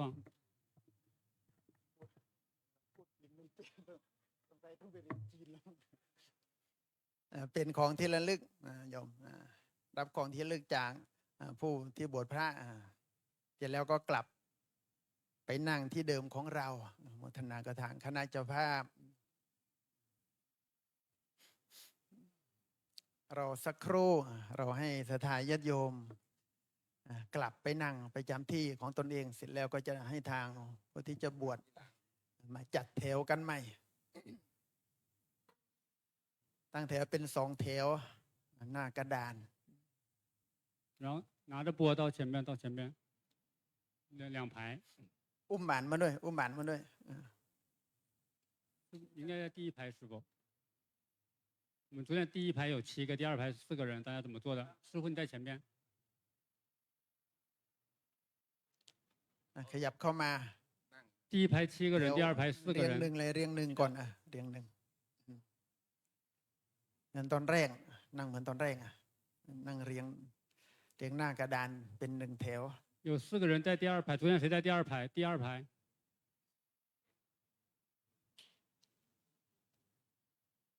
อัญชลี 拜3拜，拜3拜，跪坐， คุกเข่ากราบ3 ครั้ง อัญชลีวันทาอภิวาอัญชลีวันทาอภิวาอัญชลีวันทาอภิวา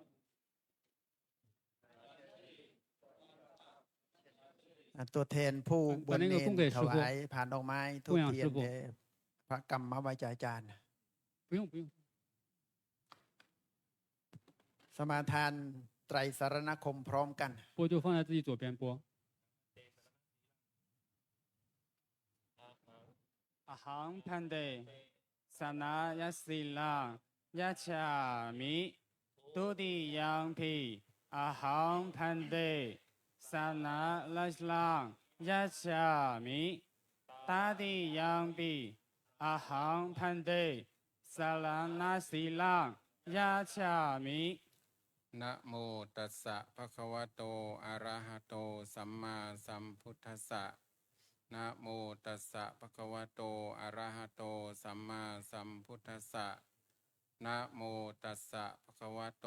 อะระหะโตสัมมาสัมพุทธัสสะวัน นะโมตัสสะภะคะวะโตอะระหะโตสัมมาสัมพุทธัสสะนะโมตัสสะภะคะวะโตอะระหะโตสัมมาสัมพุทธัสสะนะโมตัสสะภะคะวะโตอะระหะโตสัมมาสัมพุทธัสสะ ยะมหังวะทามิตังวะเทหิ อามาพันเต พุทธังสารนังคัจฉามิ พุทธังสารนังกัจฉามิ ธัมมังสารนังคัจฉามิ ธัมมังสารนังกัจฉามิ สังฆังสารนังคัจฉามิ สังฆังสารนังกัจฉามิ ทุติยัมปิพุทธังสารนังคัจฉามิ ตุติยังปิพุทธังสารนังกัจฉามิ ทุติยัมปิธัมมังสารนังคัจฉามิ ตุติยังปิสังฆังสารนังกัจฉามิ ทุติยัมปิสังฆังสารนังคัจฉามิ ตุติยังปิสังฆังสารนังกัจฉามิ ตติยัมปิพุทธังสารนังคัจฉามิ ตติยังปิพุทธังสารนังกัจฉามิ ต ตติยัมปิธัมมังสรณังคัจฉามิ ตติยังพิธรรมังสารนังกัจฉามิ ตติยัมปิสังฆังสรณังคัจฉามิ ตติยังพิสังฆังสารนังกัจฉามิ ติสรณะขมนังนิธิตัง อมมาพันเต ปานาติปาตาเวระมณี ปัตตาติปะคะวิรณามณี อทินนาทานาเวระมณี อาทิตาปะคะวิรณามณี อภรมมจริยาเวระมณี อาปรวิงจาวิยาวิรามณี มุสาวาทาเวระมณี ปุสาเวคะวิรามณี สุราเมรยมัชฌปมาทัฏฐานาเวระมณี สุขาวิยาวันชาวมาวาทัตถาวิรามณี นัจจะคีตวาทิตวิสุกะทัศนาเวระมณี นาจาคิตาวาทิตาวิสุกะทัสสนาวิรามณี มาลาคันทะ มาลาคันทะ วิเลปนะ ทิลีปนะ ทารณะ ภาลนะ มันดนะ มันตนะ วิภูสนัฏฐานา ทิกุสานาฐานา เวระมณี วิรามณี อุจจาสยนะ ปุจจาสยนะ มหาสยนา อาหาสยนะ เวระมณี วิรามณี ชาตรู สาตตุ ปารัชตะ ปาราชคะ ปฏิฆหนา มาติพาหานา เวระมณี วิรามณี อิมานิ อิมานิ ทัสสะสิกขา ทัสสาสิกขา ปทานิ ปาทานิ สมาธิยามิ สมาธิยามิ อิมานิ อิมานิ ทัสสะสิกขา ทัสสาสิกขา ปทานิ ปาทานิ สมาธิยามิ สมาธิยามิ อิมานิ อิมานิ ทัสสะสิกขา ปัสสาสิกขา ปทานิ ปาทานิ สมาธิยามิ สมาธิยามิ กราบสามหน กราบ3 ครั้ง ท่านไป อัญชลี วันทาอภิวาทอัญชลี วันทา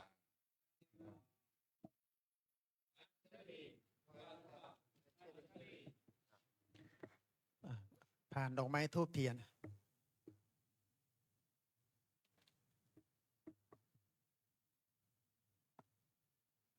เอาตัวแทนสามเณรรูปหนึ่งถือดอกไม้ทูบเทียนถวายพระอุปชฌาย์เพื่อขอนิสัย 供给阿江。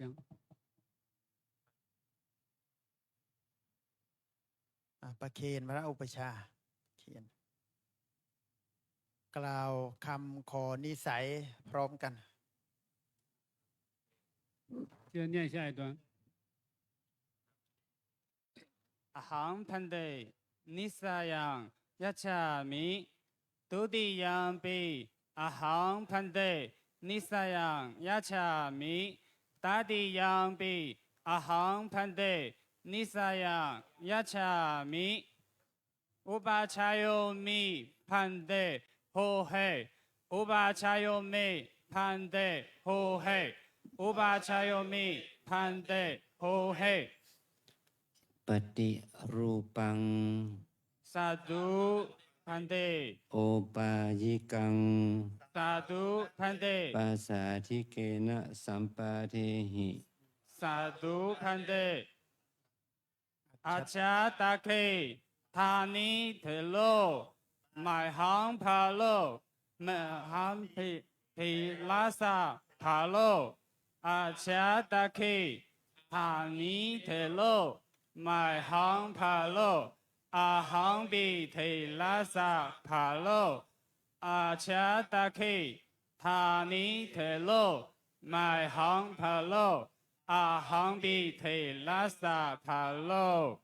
กราบ3 ครั้ง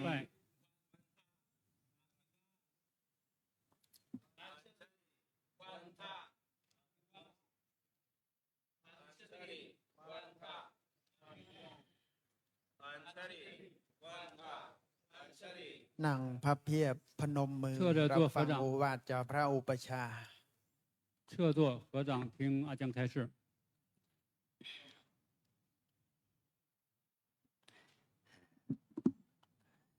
บัดนี้เราได้เป็นสามเณรในพระพุทธศาสนาแล้ว เราได้ละความเป็นชาวบ้านเป็นคฤหัสถ์ออกมาเป็นผู้ไม่ครองเรือนเป็นสามเณรผู้ที่มาบวชนี่เราบวชอายุเราก็ถึงแล้วยังอายุน้อยที่สุดเนี่ย21 ปีสามเณรพิพัฒน์พงศ์อุปทองและผู้ที่อายุมากที่สุดคืออายุ53 ปีสามเณรยูฟูโบนี่คือผู้ที่เข้ามาบวชแล้วเราจะบวชเป็นสามเณรก่อนสามเณรแปลว่าเป็นเราก่อเป็นหน่อเนื้อของสมณะสมัยก่อนบุคคลที่เป็นสามเณรองค์แรกคือท่านพระราหุลท่านเป็นกุมารตัวน้อยอายุ7 ปีได้ขอมาได้เข้าเฝ้าพระพุทธเจ้าแล้วก็ขอราชสมบัติจากพระพุทธเจ้าสามเณรราหุลนั้นได้ขอราชสมบัติจากพระราชบิดาคือพระพุทธเจ้าแต่พระพุทธเจ้าได้ทรงให้สมบัติแก่ราหุลกุมารโดยอาศัยให้ธรรมะเป็นอริยทรัพย์แล้วพระองค์ก็เลยตรัสให้พระสารีบุตรนั้นบวชสามเณรราหุลเพราะว่าพระสารีบุตรนั้นก็รู้อยู่ว่าราหุลกุมารเป็นเด็กก็เลยทูลถามพระพุทธเจ้าว่าจะทำอย่างไรกับทารกนี้ทารกเด็กอ่อนเนี่ยแล้วพระพุทธองค์ก็บอกให้บวชเป็นสามเณรโดยการให้ราหุลกุมารถือพระไตรสรณคมนะเป็นผู้บวชในพระศาสนาเป็นองค์แรก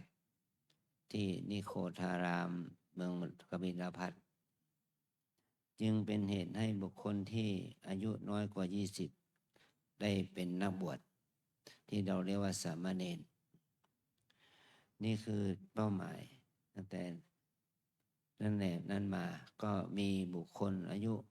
น้อยกว่านั้น4 ขวบก็มี5 ขวบ6 ขวบก็มีแต่มาตรฐานก็7 ปี7 ขวบพระราหุลได้บวชเป็นสามเณรอยู่13 ปีจึงได้บวชเป็นพระภิกษุท่านได้บวชเป็นพระภิกษุก็ได้ฟังคำสอนของพระพุทธเจ้าในบรรลุธรรมตามเป็นพระอรหันต์ตอนที่ท่านบวชนั้นเป็นสามเณรท่านยังไม่ได้บรรลุเป็นพระอรหันต์พอท่านเป็นพระแล้วท่านได้ฟังธรรมก็บรรลุเป็นพระอรหันต์ได้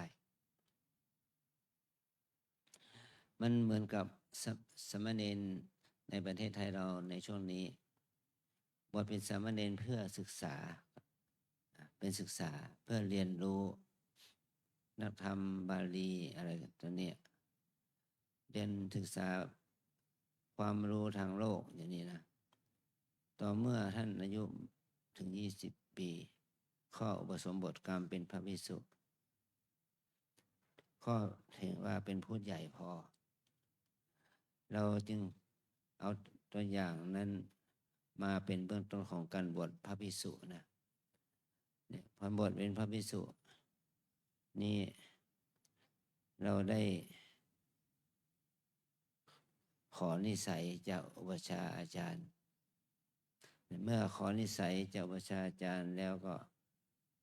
พระอุปชฌาย์ก็จะต้องให้โอวาท3 ข้อ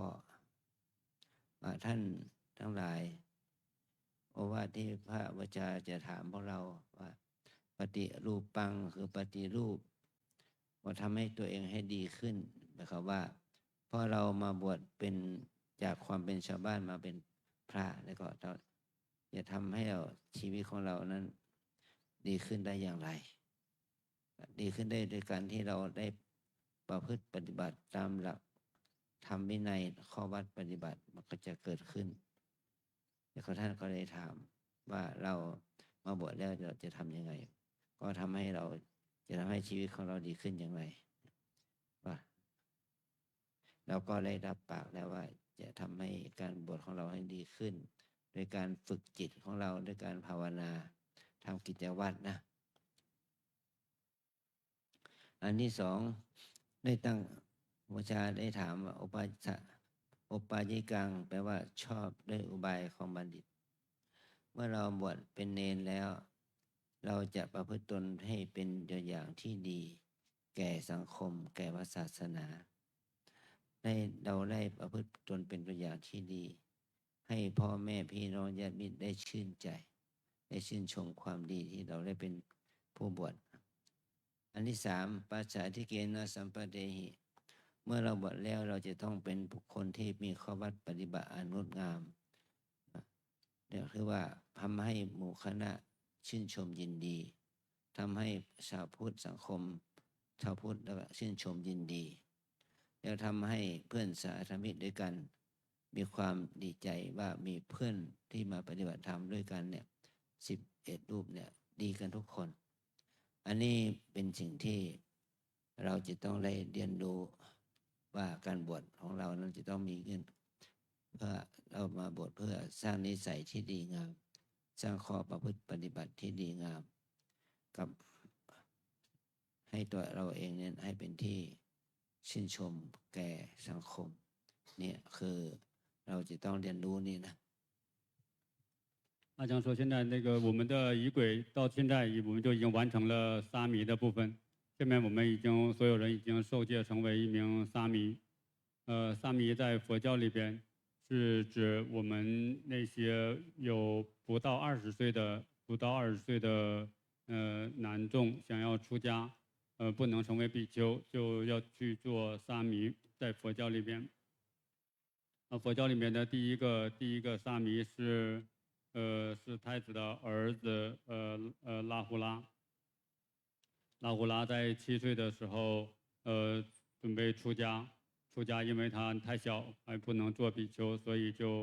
他成为佛教历史上第一个沙弥。佛陀让舍利弗尊者做他的戒师，让他出家成为沙弥，去学习和修行。阿江说，在佛教。可能有的孩子10几岁成为沙弥，有的几岁就成为沙弥，但是按照我们的要求，我们的要求是7岁以上才可以成为沙弥，因为那个我们的第一个沙弥就是拉胡拉，就是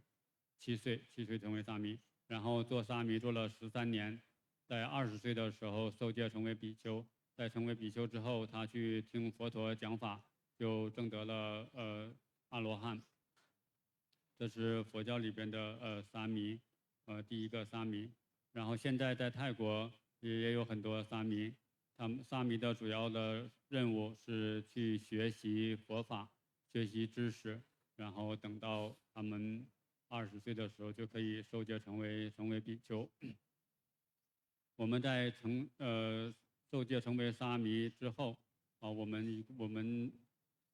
这里边最大的年纪最大的是53岁，最小的是28岁。我们成为沙弥之后要做的下一个项目就是要请求医治我们的戒师去学习和修行。然后我们就刚才念的第2段是求医治。在求医治的时候，阿江问了我们几个问题，问我们是否想去改变提升自己，怎么能提升自己呢？就是通过修行佛法，才能够改善我们的身心，提升自己。然后是我们要有这种意乐去做一个行持善法的人，然后并且要跟我们的团体内部友好的相处，跟整个社会也给所有的大众做一个好的榜样，让整个社会也看到我们的言行举止非常的得体，这样的话就会对让这些社会大众对佛法升起一些信心。所以在我们受戒成为沙弥之后，我们就求依止我们的戒师去学习和修行，然后我们要有这种意乐去改变自己、提升自己，要跟我们的团体和谐的相处，言行举止都要适宜。差不多。ต่อจากนั้นพวกเรามาบวชนี่ก็จะเป็นวาจาว่าอัจฉตเคธานิเทโรบอกตั้งแต่บัดนนี้ภาระของข้าพเจ้าให้เหมือนเป็นภาระของพระเถระภาระของพระเถระแล้วขอให้เป็นภาระของข้าพเจ้ามันหมายความว่าภาระคือหน้าที่เรามาบวชแล้วเราจะต้องทำหน้าที่ในฐานะที่เราเป็นพระใหม่เราก็จะทำหน้าที่ที่เกี่ยวกับเป็นงานช่วยเหลือครูบาอาจารย์ช่วยกันปัดกวาดเช็ดถูช่วยกันทำวัดสวดมนต์ทำกิจกรรมนี่คือหน้าที่ของเรานะที่เราอยู่ที่เรามีลาภสักการะน้อยก็เป็นหน้าที่ของครูบาอาจารย์เจ้าหน้าที่จะจัดที่พักที่อาศัยข้าวปลาอาหารให้แก่พวกเรานี่คือหน้าที่ของอุปชฌาย์อาจารย์พระพี่เลี้ยงนะขอให้เรานั้นได้ทำหน้าที่นี้แก่กันและกันอย่างนี้นะ刚刚说我们刚才在求医治的时候念到最后那一句加大给那句后面有那个帕喽就是义务责任，我们对佛教的责任，我们对戒师对长老的责任，我们要有义务去为寺庙做一些事情，为佛法做一些事情。那我们的师父戒师对我们也有义务，他要去教导我们去持戒去修行。这是那个我们最后刚才我们求医治的时候念到那最后一句的那个含义。ต่อไปจะได้นำเธอเข้าหมู่สงฆ์ชื่อของเธอนั้นเป็นภาษาชาวบ้านอยู่แต่ตอนนี้ไปจะตั้งชื่อของเธอเป็นภาษาพระด้วยมิงฝะให้ชื่อสามเณรสมีหูยูโปธรรมิโก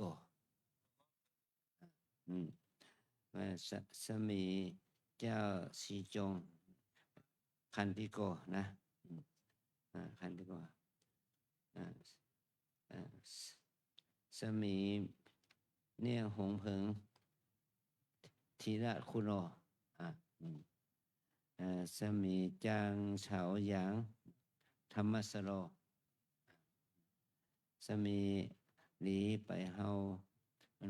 ฟาสุโกนะสมีเหลียวคุณ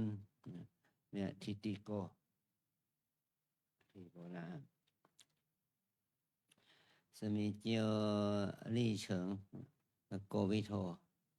โกวิโทสมีเหลียวยี่โทตะโก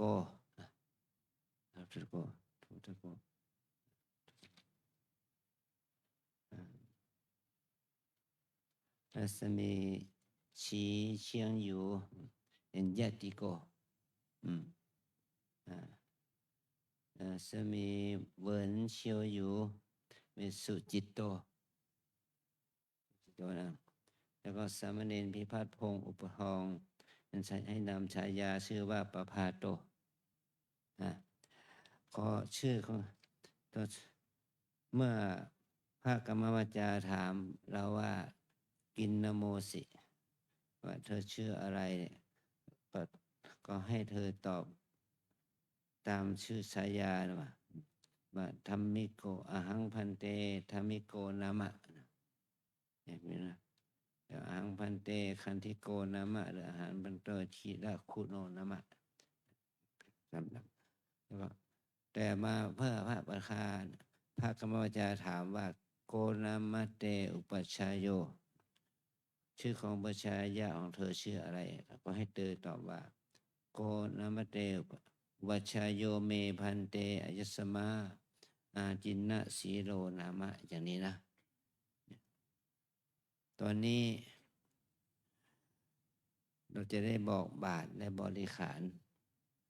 บาทหนึ่งกับบริขารก็คือผ้าสังฆติผ้าจีวรผ้าสบงที่เรานุ่งห่มเนี่ยเพิ่มให้มีผ้ามีบริขารสีนี่ครบสมบูรณ์แล้วรวมทั้งบริขารบริวารที่เกี่ยวกับผ้ามีดโกนได้และเข็มแล้วก็เครื่องกรองน้ำรวมมาถึงผ้าปะโคตเอวเราก็มีครบแล้วนะเป็นว่าอัฐบริขารมี8 อย่างแต่เราถามเพียงแค่4 อย่างก็ให้ตอบขั้นว่าอามาพันเตนะ阿江说，阿江刚才已经把那个法名授给大家，然后大家一会儿这样提问的时候，金南某 C 的时候，我们就可以去回答自己的名字，然后阿江说我们名字的时候，我们刚问我们的戒师的名字的时候，大家就读戒师的名字。然后阿江说，现在我们这个钵也有了，然后我们的3衣也都穿上，就是我们3衣1钵这四样是已经齐备了。我们正常的话是有那个8样，然后我们以这4样为主，然后这4样齐备之后，我们下边就会做仪式确认我们已经拥有了这个3衣1钵。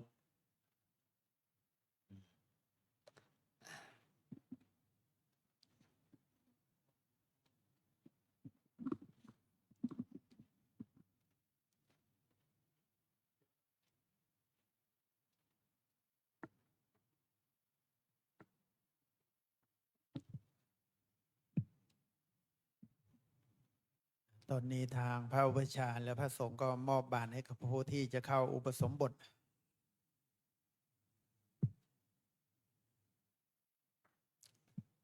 จำนวนผู้บวช11 รูปก็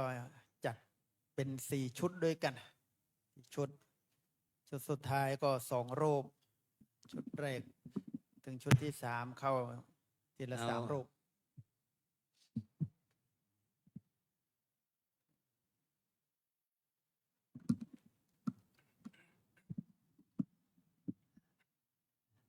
อายันเต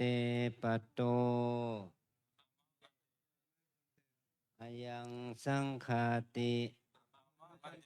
อายังอุตตราสังโฆอายังอันตวาสโกคัจฉะอัมเหโอกาเสจิทัทธะขยับถอยออก起来，站起来。ชุด2ชุดถึงชุดที่4ลงไปนั่งรอข้างล่างก่อนที่เก้าอี้จัดให้นั่งข้างล่างโดยเฉพาะชุดแรก退到这边往回走，一边走一边站一排啊，然后前面那นั่งเก้าอี้ข้างด้านล่างที่จัดไว้ให้นั่นนะ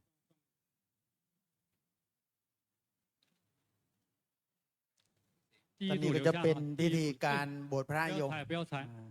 其他人往前走。สังฆกรรมที่เป็นยติจตุถกรรมวาจา留一个空间จำน走วนผู้ที่เข้าโบสถ์ก็11 รูปด้วยกันก็จะบวชชุดละ3ชุดสุดท้ายชุดที่4ก็จะเป็น2 รูปตอนนี้ทางพระสงฆ์ท่านก็จะได้ประกอบพิธีในการบวชพระตามลำดับต่อไปก็ใช้เวลาน่าจะประมาณ50 นาทีโดยประมาณด้วยกันก็จะเสร็จพิธีการบวชพระ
โมตัสสะภะคะวะโตอะระหะโตสัมมาสัมพุทธัสสะนะโมตัสสะภะคะวะโตอะระหะโตสัมมาสัมพุทธัสสะนะโมตัสสะภะคะวะโตอะระหะโตสัมมาสัมพุทธัสสะ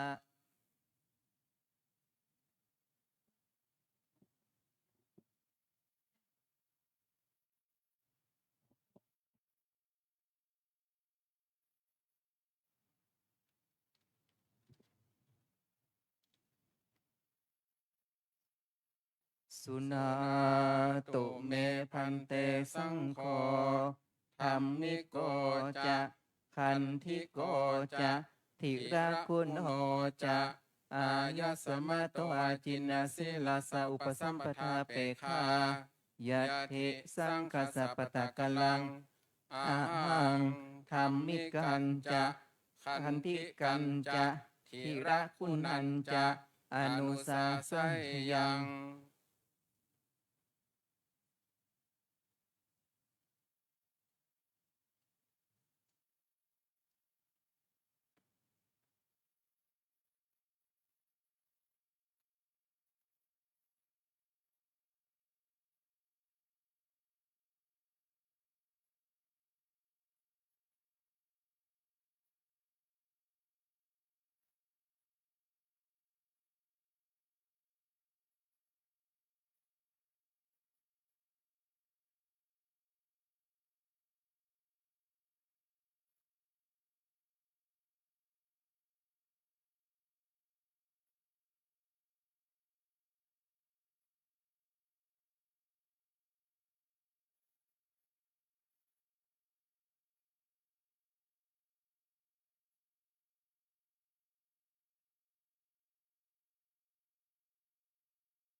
สุนา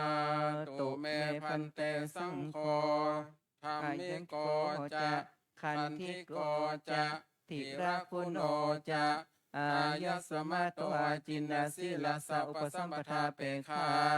อนุสิทธาเตมยายะทิสังคสัปปตะกะลัง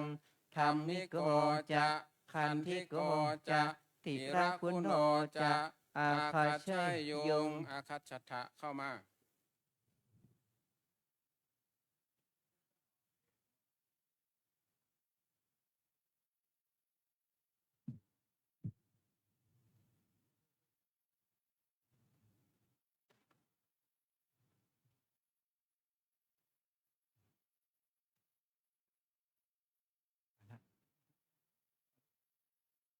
ถอยหลังนิดนึงถอยหลัง อัญชลีวันทาอาภิวันอัญชลีวันทาอาภิวันอัญชลีวันทาอาภิวันอัญชลีวันทาอัญชลี拿那个发一个一个。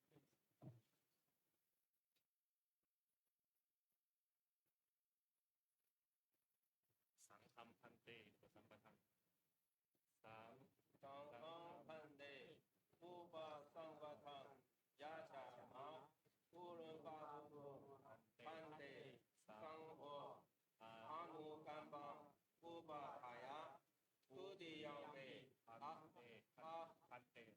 ติยังปิพันเตสังฆังอุปสัมปทานยาจามังปุรุปาทุโนพันเตสังโฆอนุกัมปันอุปาทายะตาติยังปิพันเตสังฆังอุปสัมปทานยาจามังปุรุปาทุโนพันเตสังโฆอนุกัมปันอุปาทายะ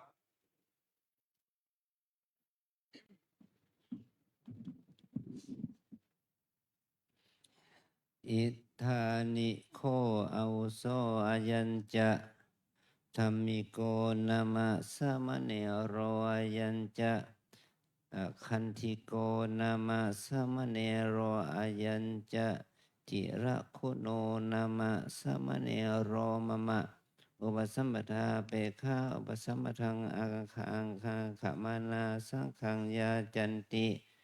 อาหังสัพพะมังสังฆังเจสามิสาธุอโวโสสัพโพยังสังโฆ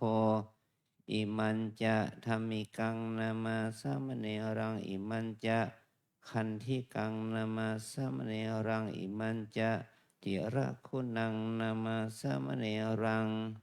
อันตรายิเกธัมเมปุจิตวาตถาปะกันตังยตวายติจิตุเทนะกัมเมนะอกุเปนะทานาระเหนะอุปสัมปาเทมาติกัมมัสนิทานังกโรตุ สาธุสุนาตุเมพันเตสังโฆอายัญจะธรรมิโกอายัญจะคันธิโกอายัญจะทิระคุโนอายสมัตโตอาจินนาสิลาสะอุปสัมปทาเปฆายะทิสังคัสสะปะทะกลังอาหังธรรมิกันจะคันธิกันจะทิระคุนันจะอันตราหิเกธัมเมปุชัยยังสุนาสิธรรมิกะสุนาสิคันธิกะสุนาสิทิระคุณะอายันเตสัจจกาโลปุตตะกาโล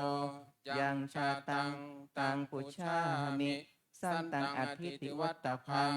อาสันตังนัตถิติวัตตพังสันติเตเอวะรูกาอาภาธากุฏทังคันโทกิราโสโสโสอัปปมาโรมนุโสสิปุริโสสิผู้ชิโสสิอานาโนสินาชิราชพโตอนุญญาโตสิมาตาปิโตเฮปริปุณวีสติวโสสิปริปุณันเตปัตตาจิวรังกินาโมสิ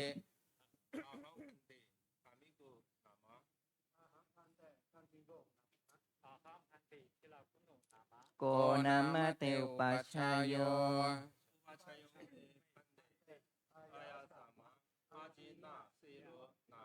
สุนาตุเมพันเตสังโฆอายัญจะธัมมิโกอายัญจะคันธิโกอายัญจะทิระคุโนอายสมัตโตอาจินาสิลาสะอุปสัมปทาเปฆายาริสุทธาปาริสุทธานตารายิเกหิไทยหิธรรมเมหิปาริปุณเมเมสังปตาจิวรังธรรมิโกจะคันธิโกจะทิระคุณโนจะสังฆังอุปสัมปทังยาจันติอายสมาตาจินาสิเรนะอุปัชฌายเยนะยัตถิสังคสัปปะตะกัลลังสังโฆธัมมิกันจะคันธิกันจะทิระคุณันจะอุปสัมปทายะอายสมาตาจินาสิเรนะอุปัชฌายเยนะ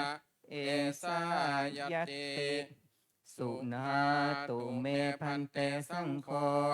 อายัญจะธัมมิโกอายัญจะคันธิโกอายัญจะทิระคุโนอายสมัตโตอาจินาสิลาสะอุปสัมปทาเปฆาปริสุทธานตราหิเกหิธรรมเมหิปริปุณเมเมสังปตาจิวรัง ธัมมิโกจะขันธิโกจะทิราคุโนจะสังฆังอุปสัมปทังยาจันติอายสมาตาจินาสิเรนุปัชฌายเยนะสังโฆธัมมิกันจะขันธิกันจะทิราคุนันจะอุปสัมปะเทติอายสมาตาจินาสิเรนุปัชฌายเยนะยัสสายัสมะโตกัมมติธัมมิกัสสัจจะขันธิกัสสัจจะทิราคุณสัจจะอุปสัมปทาอายสมาตาจินาสิเรนุปัชฌายเยนะโสตุนหัสสะยัสสนกรรมเตโสภาสหิยะทุติยัมปิเอตมัทวัฏามิสุนาตุเมพันเตสังโฆอายัญจะธัมมิโกอายัญจะขันธิโกอายัญจะทิราคุโนอายสมาตวาจินาสิลาสาอุปสัมปทาเปคาปริสุทธานตรายเกหิธัมเมหิปริปุณณมิเมสังปตาจิวรังธัมมิโกจะขันธิโกจะทิราคุโนจะสังฆังอุปสัมปทังยาจันติอายสมาตาจินาสิเรนุปัชฌายเยนะสังโฆธัมมิกันจะขันธิกันจะทิราคุนันจะอุปสัมปะเทติอายสมาตาจินาสิเรนุปัชฌายเยนะยัสสายัสมะโตกัมมติธัมมิกัสสัจจะขันธิกัสสัจจะทิราคุณสัจจะอุปสัมปทาอายสมาตาจินาสิเรนุปัชฌายเยนะโสตุนหัสสะยัสสนกรรมติโสภาสยะตติยัมปิเอตมัทวัฏามิสุนาตุเมพันเตสังโฆอายัญจะธัมมิโกอายัญจะขันธิโกอายัญจะทิราคุโนอายสมาตวาจินาสิลาสาอุปสัมปทาเปคาปริสุทธานตรายเกหิธัมเมหิปริปุณณมิเมสังปตาจิวรังธัมมิโกจะขันธิโกจะทิราคุโนจะสังฆังอุปสัมปทังยาจันติอายสมาตาจินาสิเรนุปัชฌายเยนะสังโฆธัมมิกันจะขันธิกันจะทิราคุนันจะอุปสัมปะเทติอายสมาตาจินาสิเรนุปัชฌายเยนะยัสสายัสมะโตกัมมติธัมมิกัสสัจจะขันธิกัสสัจจะทิราคุณสัจจะอุปสัมปทาอายสมาตาจินาสิเรนุปัชฌายเยนะโสตุนหัสสะยัสสนกรรมติโสภาสยะอุปสัมปันนาสังเขนะธัมมิโกจะขันธิโกจะทิราคุโนจะอายสมาตาจินาสิเรนุปัชฌายเยนะภมติสังฆสัตตสมาตุนหิ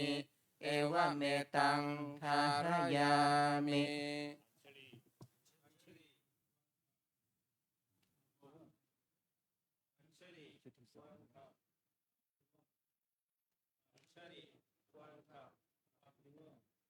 จ้างเฉาหยาง บอกไปนั่งแล้ว จ้างเฉาหยางหลีไปเหาลิ้วคุ้นลิ้วคุ้น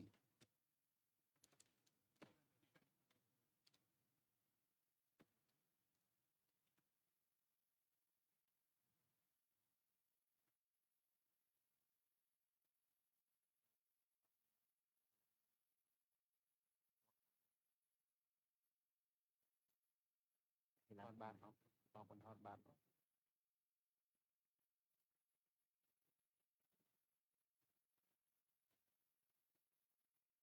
บอกห้ามลุกไปไหนนะห้ามลุกไปไหนนะบอกเขาด้วย ด้วยนะ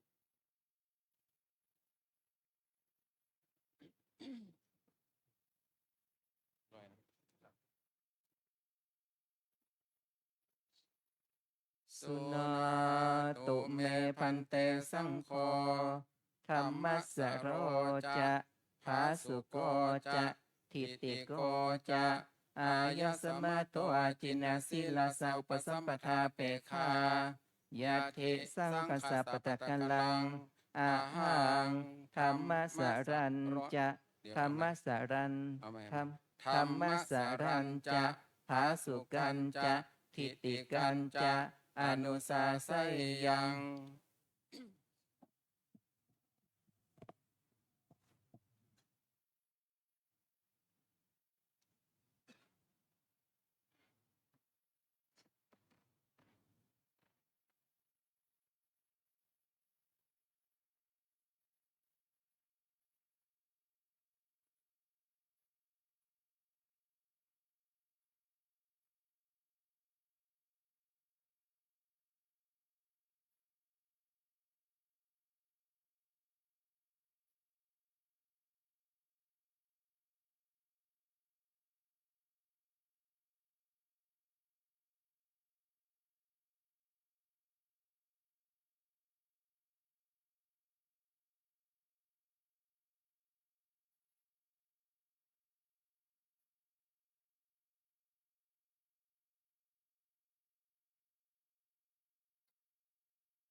สุนา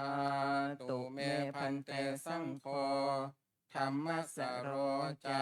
ภาสุโกจะทิติโกจะอายสมะโตอาจินนาสิลาสาอุปสัมปทาเปคายานุสิทธาเตมายายาทิสังคสัปปะตะกัลลังธรรมสโรจะภาสุโกจะทิติโกจะอาคัจฉัยโยงอาคัจฉทะเข้ามา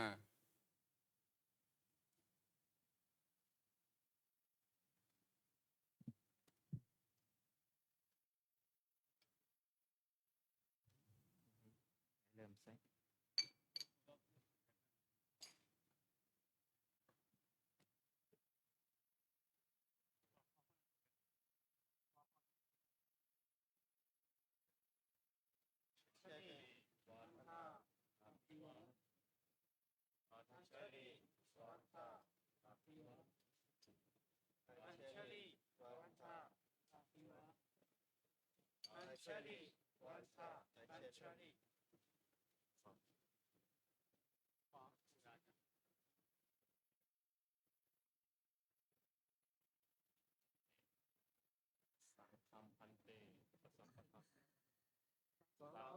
พันเต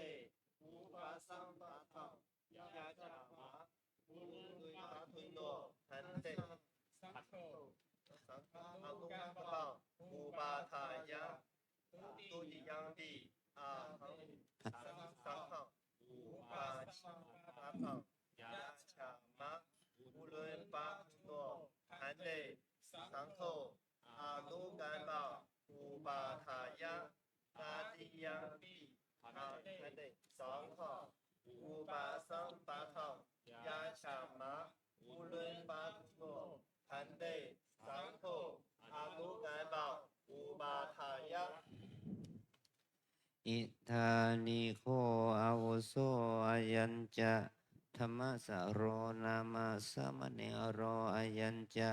ภาสุโกนามาสามเณโรยัญจะทิฏฐิโกนามาสามเณโรมะมะอุปสัมปทาเปฆาอุปสัมปทังอากังขมานาสังขังยาจันติอาหังสะภัยมังสังขังเทสามิสาธุอาวุโสสะโพยังสังโฆอิมันจะธรรมสรังนามาสามเณรังอิมันจะภาสุกังนามาสามเณรังอิมันจะทิฏฐิกังนามาสามเณรังอันตรายเกธรรมเมปุชิตวะตถาปตะกรตังยตวายติจตุเทนะกัมเมนะอกุเปนะทานาระเหนะอุปสัมปาเทมาติกัมมัสนิทานังกโรตุ สาธุสุนาตุเมพันเตสังโฆอายัญจะธรรมสโรอายัญจะภาสุโกอายัญจะทิฏฐิโกอายะสมะโตอาจินนาสิลาสะอุปสัมปทาเปฆายะทิสังคสัปปตะกัลลังอาหังธรรมสรัญจะภาสุกันจะทิฏฐิกันจะ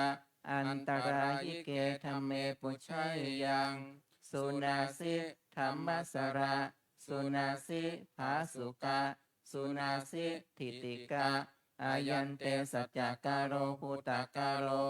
ยังชาตังตังปุชชามิสันตังอธิติวัตตพังอาสันตังอธิติวัตตพังสันติเตเอวะรูปาอาปาทากุฏทังนัตคันโทกิลาโสโสโสอัปปมาโรมนุโสเสปุริโสเสปุจิโสเสอนันโนเสนาชิราชปโตอนุญญาโตสิมาตาปิโตเฮปริปุณวิสติวโสเสปริปุณันเตปตาจิวรังกินนาโมเส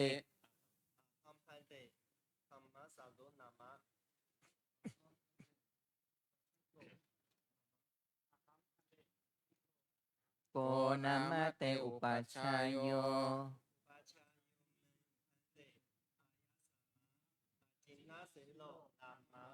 สุนาตุเมพันเตสังโฆอายัญจะธรรมสโรอายัญจะภาสุโกอายัญจะทิฏฐิโกอายะสมะโตอาจินนาสิลาสะอุปสัมปทาเปฆาปาริสุทธานตรายเกหิธรรมเมหิปาริปุณณมิเมสังปตาจิวรังธรรมสโรจะภาสุโกจะทิฏฐิโกจะ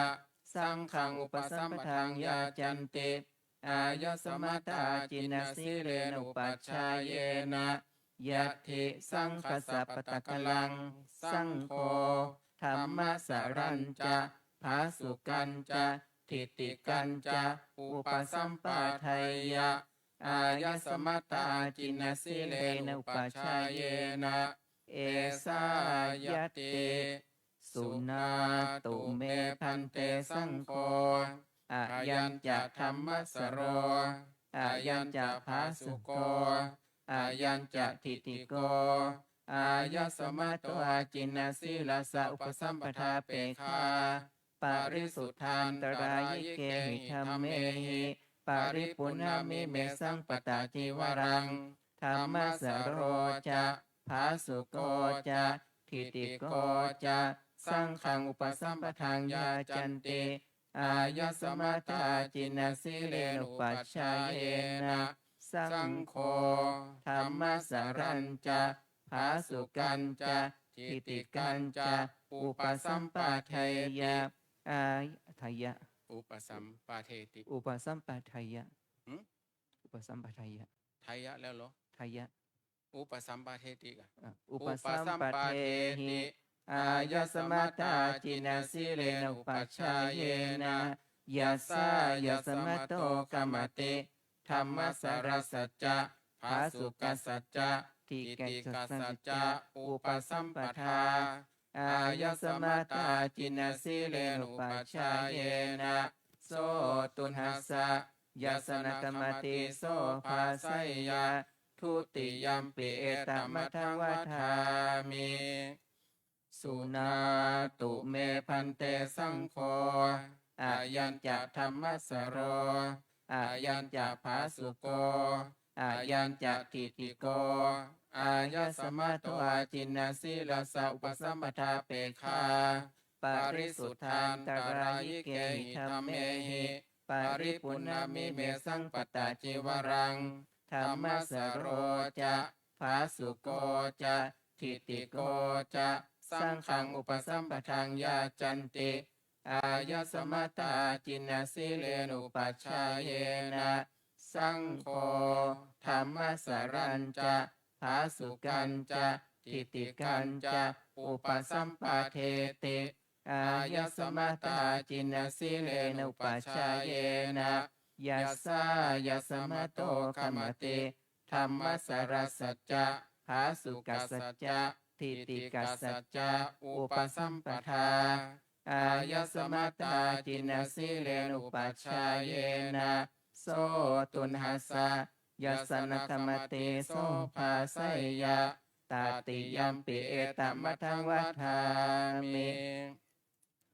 สุนาตุเมพันเตสังโฆอายัญจะธรรมสโรอายัญจะภาสุโกอายัญจะทิฏฐิโกอายสมัตโตอาจินนาสีลสะอุปสัมปทาเปคาปาริสุทธานตรายเกหิธรรมเมหิปาริปุณณมิเมสังปตาจิวรังธรรมสโรจะภาสุโกจะทิฏฐิโกจะสังฆังอุปสัมปทังยาจันติอายสมัตตาจินนาสีเลนุปัชฌายนะสังโฆธรรมสรัญจะภาสุกันจะทิฏฐิกันจะอุปสัมปาเทติอายสมัตตาจินนาสีเลนะอุปัชฌายนะยัสสายสมัตโตกมติธรรมสรัสสัจจะภาสุกัสสัจจะทิฏฐิกัสสัจจะอุปสัมปทาอายสมัตตาจินนาสีเลนะอุปัชฌายนะโสตุนหัสสะยัสสนกรรมติโสภาไสยะอุปสัมปันนาสังเขนะธรรมสโรจะภาสุโกจะทิฏฐิโกจะอายสมัตตาจินนาสีเลนุปัชฌายนะขมติสังคสัตตสมาตุนหิเอวเมตังทารยามิ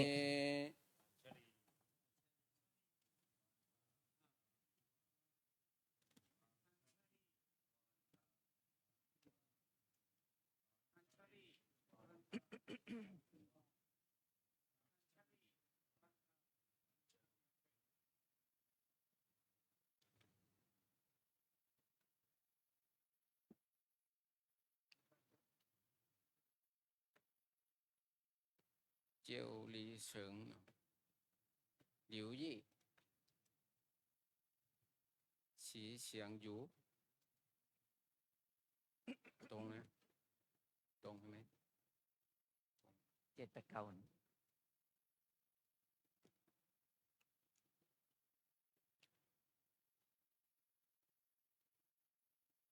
บอกคนนางทอดบาทออก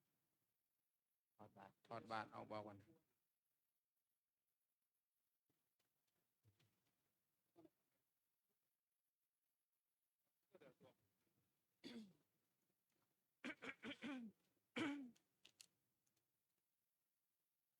บอกเขาประจำมือเขาประจำมือโน่นเด้ สุ สุ นา นา ตุ ตุ เม เม พั พั น น เต เต สั สั ง ง โฆ โฆ โก โก วิ วิ โท โท จะ จะ โท โท ตะ ตะ โก โก จะ จะ ยะติ ติ โก โก จะ จะ อา อาย ส ส มะ มะ โต โต อา อา จิ จิ น น นา นา สี สี ลา ลา สะ สะ อุ อุ ป ป สั สั ม ม ป ป ทา ทา เป เป คา คายะ ยะ ติ ติ สั สั ง ง ค ค สั สั พ พ พ พ ตะ ตะ กั กั น น ลั ลั ง ง อา อา หั หั ง ง โก โก วิ วิ ทั ทั น น จะ จะ โทตะกันจะ ยะ ติ ติ กั กัน น จะ จะ อ อ นุ นุ สา สา ไส ไส ยั ยัง ง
สุนา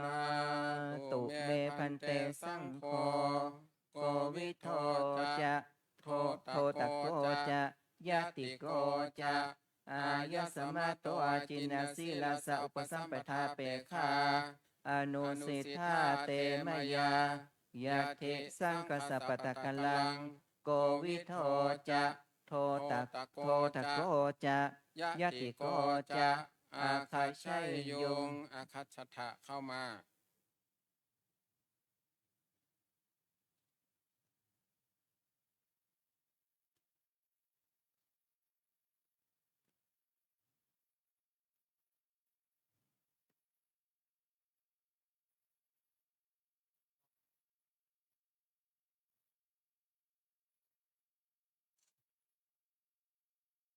อัญชลีวันทาอภิวาอัญชลีวันทาอภิวาอัญชลีวันทาอภิวาอัญชลีวันทาอัญชลี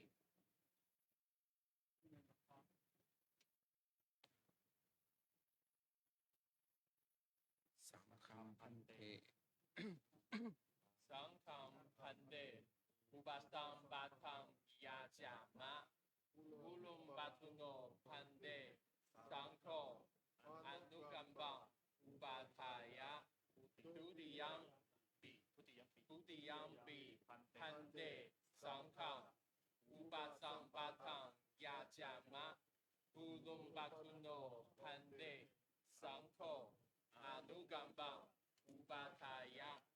ตาติยังปีปันเตสังโฆสังฆะอุปสัมปทังยาจามะรูลุมปัตโนพันเตสังโฆอนุกัมปังอุปาทายะ อิทานิโคอาวุโสอายัญจะโกวิโทนามาสามเณโรอายัญจะโทตะโกนามาสามเณโรอายัญจะยะติโกนามาสามเณโรมะมะอุปสัมปทาเปฆะอุปสัมปทังอากังขมานาสังขังยาจันติอาหังสัพพะมังสังฆังอเชสามิสาธุอวุโสสัพโพยังสังโฆอิมันจะโกวิทังนามาสามเณรังอิมันจะโทตกังนามาสามเณรังอิมันจะยะติกังนามาสามเณรังอันตรายิเกธัมเมปุจิตวาตถาปตะกนตังยตวายติจตุเทนะกัมเมนะอกุเพนะทานาละเหนะอุปสัมปาเทมาติกัมมัสนิทานังกโรตุ สาธุสุนาตุเมพันเตสังโฆอายัญจะโกวิโทอายัญจะโทตะโกอายัญจะยะติโกอายะสมะโตอาจินนาสีลาสะอุปสัมปทาเปคายะเทสัง บอกห้ามขยับ อยู่ที่เดิมขาดละเอาใหม่ห้ามลุกไปไหนบอกเขา ข ด้วย ยับเข้ามาพี่ ห้ามขยับ ขยับเข้ามา นอนด้วยทุกลูกเลย บอกใหม่ด้วย บอกทุกลูกเลย ห้ามขยับ เอาใหม่ครับสดสอนซ้อมใหม่ สุ สุ นา นาตุเมพันเตสังโฆอายัญจะโกวิโทอายัญจะโทตะโกอายัญจะยะติโกอายะสมะโตอาจินนาสีลาสะอุปสัมปทาเปคา ปาย ะ ริ ทิ สุทธาน ยัตถิ ฮะ ยัตถิ อย่าที่กะ ยัตถิสังยัตถิ ยะทิ สัง สัง กั คั ส ส สะ สะ ป ป ตะ ตะ กั กั น น ลั ลั ง ง อะ อา หั หั ง ง โกวิทันอันจะโทตะกัน โทตะกัน จะ จะ ยะ ติ ติ กั กัน น จะ จะอันตรายิเกธรรมเมปุชัยยังสุนาสิโกวิทาสุนาสิโทตกะสุนาสิยะติกะอายันเตสัจจกาโลพุตตกาโลยังชาตังตังปุชชามิสันตังอธิติวัตตพังอาสันตังนาทิติวัตตพัง สันติเตเอวะรูปาอาภาธาพุทธัง นัต นาทิพันเต คัน พัน โท โท นาทิพันเต กิลาโส นาทิพันเต โสโส นาทิพันเต อัปปมาโรมนุสโสเสปุริโสเส อามาพันเต พุจิโสเส อามาพันเต อานาโนเส อามาพันเต นาชิราชปโต อามาพันเต อนุญญาโตสิมาตาปิโตหิ อามาพันเต ปริปุณวิสติวโสเส อามาพันเต ปริปุณันเตปตาจิวรัง อามาพันเต กินาโมเส อาหัมพันเตกุวิโชนามะ โกนามะเตอุปัชฌายโย ปัจฉาโยเมพันเตปัจฉาทัต อายสมาเอาใหม่เอาใหม่ มัน ปัจฉาโยเมพันเตอายะสมะอาจินาเสโลนามะ สุนาตุเมพันเตสังโฆอายัญจักโกวิโทอายัญจักโทตะโกอายัญจักยติโกอายะสมัตโตอาจินาสิลาสาอุปสัมปทาเปคาปริสุทธานตรายิเกหิธรรมเมหิปริปุณณมิเมสังปตาจิวรังโกวิโทจะโทตะโกจะยติโกจะสังฆังอุปสัมปทังยาจันติอายะสมัทธาจินาสิเลนะอุปัชฌายเยนะยะทิสังฆสัพพตะกัลลังสังโฆโกวิทันจะโทตะกันจะยติกันจะอุปสัมปาทัยยะอายะสมัทธาจินาสิเลนะอุปัชฌายเยนะเอสายะติสุนาตุเมพันเตสังโฆอายัญจักโกวิโทอายัญจักโทตะโกอายัญจักยติโกอายะสมัตโตอาจินาสิราสาอุปสัมปทาเปคาปริสุทธานตรายิเกหิธรรมเมหิปริปุณณมิเมสังปตาจิวรังโกวิโทจะโทตะโกจะยติโกจะสังฆังอุปสัมปทานยาจันติ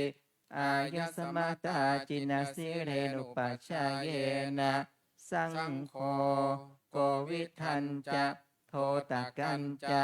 ยติกันจะอุปสัมปาเทติอายะสมัตตาจินาสิเรนุปัชฌายเยนะยัสสายะสมัตโตขมติโกวิทัสสจะโกตะคัสสจะยติกัสสจะอุปสัมปทาอายะสมัตตาจินาสิเรนุปัชฌายเยนะโสตุนัสสะยาสนะธรรมเตโสภาสัยยะทุติยัมเปเอตัมมัทวัฏามิสุนาตุเมพันเตสังโฆอายัญจักโกวิโทอายัญจักโทตะโกอายัญจักยติโกอายะสมัตโตอาจินาสิราสาอุปสัมปทาเปคาปริสุทธานตรายิเกหิธรรมเมหิปริปุณณมิเมสังปตาจิวรังโกวิโทจะโทตะโกจะยติโกจะสังฆังอุปสัมปทังยาจันติอายะสมัตตาจินาสิเรนุปัชฌายเยนะสังโฆโกวิทันจะโทตะกันจะยติกันจะอุปสัมปาเทติอายะสมัตตาจินาสิเรนุปัชฌายเยนะยัสสายะสมัตโตขมติโกวิทัสสจะโทตะกัสสจะยติกัสสจะอุปสัมปทาอายะสมัตตาจินาสิเรนุปัชฌายเยนะโส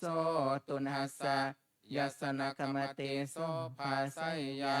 ตาติยัมปิเอตัมมัทวัฏามิสุนาตุเมพันเตสังโฆอายัญจักโกวิโทอายัญจักโทตะโก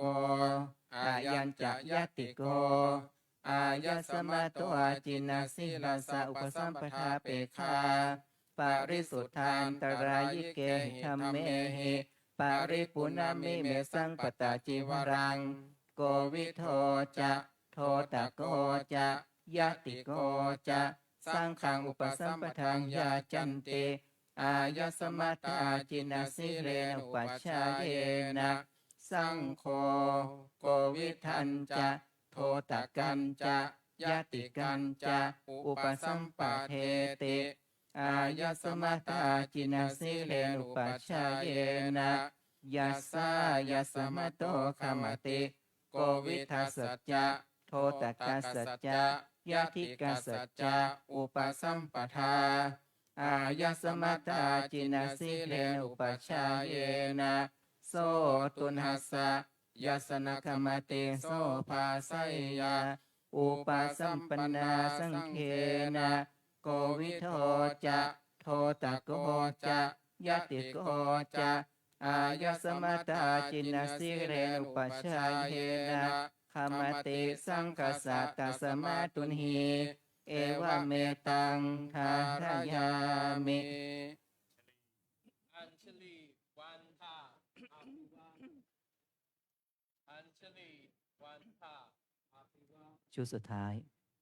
อัญชลีวันทาอภิวาอัญชลีวันทาอัญชลี ขยับไปปุ้นหน่อยเนี่ย บอกให้ปลดบัตรออกแล้วนั่นไม่ให้ลูกไปไหน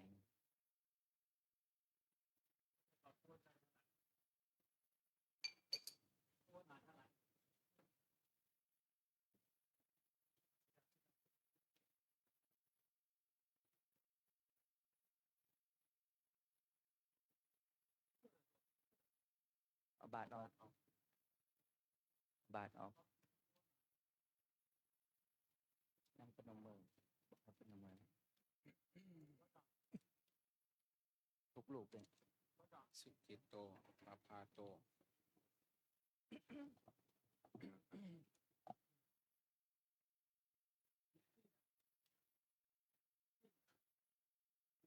อยู่ใกล้ๆกันชิดกัน ถอยหลัง เออ ถอยหลังไปหน่อยหนึงสุนาตุเมพันเตสังโฆสุจิตโตจะปะพาโตจะสัง อาย ฆังอุป อายส อายส ยสมะโตอาจินา เอาไว้ สิ เอาไว้ สุนาตุเมพันเตสังโฆ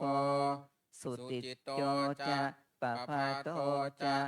อายสมะโตอาจินาสิลาสะอุปสัมปทาเปคายะเทสังคสปตะกัลลังอาหังสุจิตตันจะปะพาตันจะอนุสาสยยัง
สุนาตุเมพันเตสังโฆสุจิตโตจะปะพาโตจะอายสมะโตอาจินาสิลาสะอุปสัมปทาเปคาอนุสิทธาเตมยายะทิสังคสัปปตะกัลลังสุจิตโตจะปะพาโตจะอาคัชชัยยุง อาคัตชัตถะเข้ามา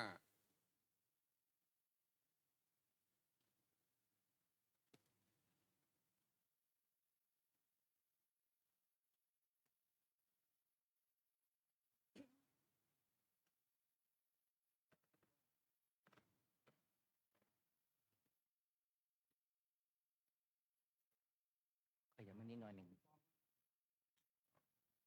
วางดอกโอเคอัญชลีตามพร้อมกันอัญชลีดีกว่าอัญชลีที่ว่าอัญชลีอัญชลีวันทาอัญชลี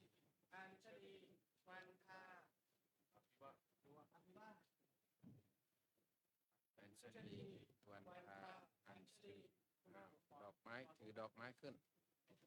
เคนสองมือเคนเลยสองมือสังคำพันเตว่าพร้อมกัน ปาสัมปะทะยาชะอุลลุปะตุโนพันเตสังสังโฆ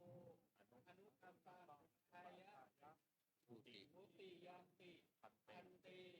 สังฆังอุปสัมปทะยาชามะอุลุปะตุโนพันเตสังโฆอนุกัมปังอุปสัมปทายะอุปาทายะ ทัต ตั ติ ติยัมปิพันเตสังฆังอุปสัมปทายาจามะอุลุปะตุโนพันเตสังโฆอนุกัมปังปาทายะ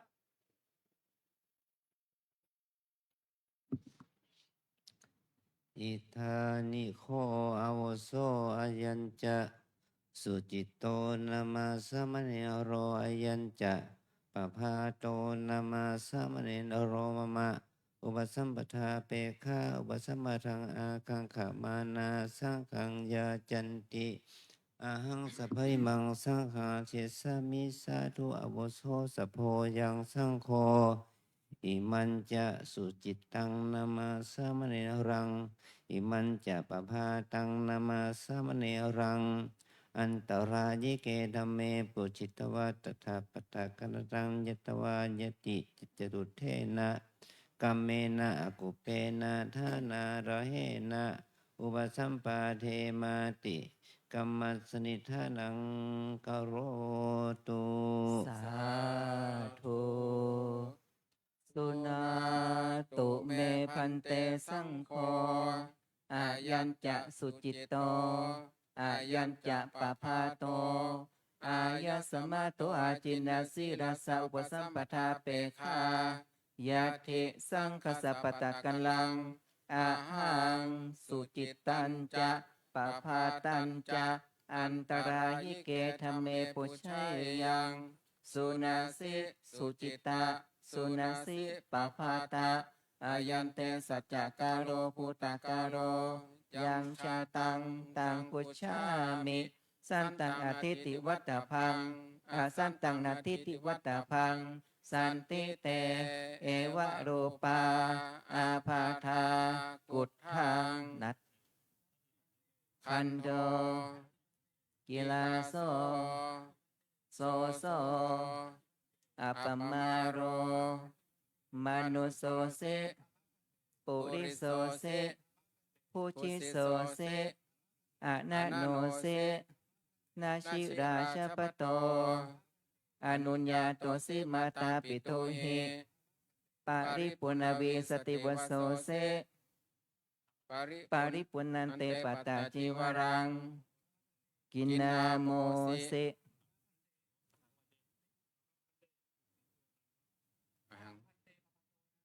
โกนามะเตอุปัชฌายโย ว่าพร้อมกัน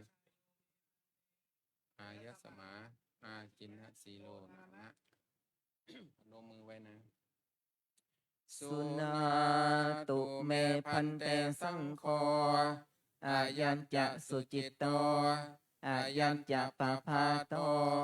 อายสมะโตอาจินนาสิลาสะอุปสัมปทาเปคาปาริสุทธานตรายิเกหิธรรมเมหิปาริปุณามิเมสังปตาจิวรังสุจิตโตจะปะพาโตจะสังขังอุปสัมปทานยาจันติอายสมะตาจินนาสิเรนอุปัชฌาเยนะยะทิสังคัสสะปตะกลังสังโฆสุจิตตัญจะปะพาตัญจะอุปสัมปทายะอายสมตาจินนสิเรนุปัชฌาเยนะเอสายตติสุนาตุเมพันเตสังโฆอายัญจะสุจิตโตอายัญจะปะพาโตอายสมะโตอาจินนสิลาสะอุปสัมปทาเปคาปาริสุทธานตรายิเกหิธรรมเมหิปาริปุณามิเมสังปตาจิวรังสุจิตโตจะปะพาโตจะสังฆาอุปสัมปทานยาจันติอายสมตาจินสิเรนุปัชฌาเยนะสังโฆสุจิตตัญจะปะพาตัญจะอุปสัมปะเทติอายสมตาจินสิเรนุปัชฌาเยนะยัสสะยัสสมะโตคามเตสุจิตตัสสะจะปะพาตัสสะจะอุปสัมปทาอายสมตาจินสิเรนุปัชฌาเยนะโสตุนหัสสะยัสสนคมติโสภาสัยยะทุติยัมปิเอตมัทวัฏามิสุนาตุเมพันเตสังโฆอายัญจะสุจิตโตอายัญจะปะพาโตอายสมะโตอาจินนาสิราสะอุปสัมปทาเปคาปาริสุทธานตรายิเกหิธรรมเมหิปาริปุณามิเมสังปตาจิวรังสุจิตโตจะปะพาโตจะสังขังอุปสัมปทานยาจันติอายสมตาจินนาสิเรนุปัชฌาเยนะยัสสะสังโฆสุจิตตัญจะปะพาตัญจะอุปสัมปะเทติอายสมตาจินนาสิเรนุปัชฌาเยนะยัสสะยัสสมะโตกามติสุจิตตัสสะจะปะพาตัสสะจะอุปสัมปทาอายสมตาจินนาสิเรนุปัชฌาเยนะโสตุนหัสสะยัสสนคมติโสภาสัยยะตติยัมปิเอตมัทวัฏามิสุนาตุเมพันเตสังโฆอายัญจะสุจิตโตอายัญจะปะพาโตอายสมะโตอาจินนาสิราสะอุปสัมปทาเปคาปาริสุทธานตรายิเกหิธรรมเอหิปาริปุณามิเมสังปตาจิวรังสุจิตโตจะปะพาโตจะสังฆาอุปสัมปทานยาจันติอายสมตาจินนาสิเรนุปัชฌาเยนะสังโฆสุจิตตัญจะปะพาตัญจะอุปสัมปะเทติอายสมตาจินนาสิเรนุปัชฌาเยนะยัสสะยัสสมะโตคามติสุจิตตัสสะจะปะพาตัสสะจะอุปสัมปทาอายสมตาจินนาสิเรนุปัชฌาเยนะโสตุนหัสสะยัสสนคมติโสภาสัยยะอุปสัมปันนาสังเขนะสุจิตโตจะปะพาโตจะอายสมตาจินนาสิเรนุปัชฌาเยนะขมติสังฆสัตตสมาตุนหิเอวะเมตังทารยามิ สาธุ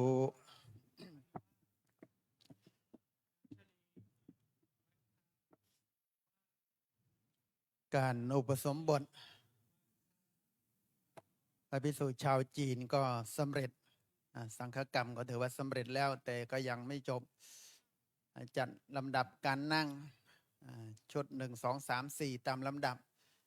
เพื่อจะได้รับฟังอนุสาสน์จากพระอุปชฌาย์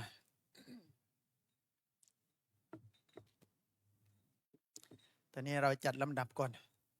พระเดชพระคุณพระอาจารย์ท่านไปทำธุระสักครู่หนึ่งจากนั้นก็จะได้รับอนุสารคือข้อศึกษาเบื้องต้น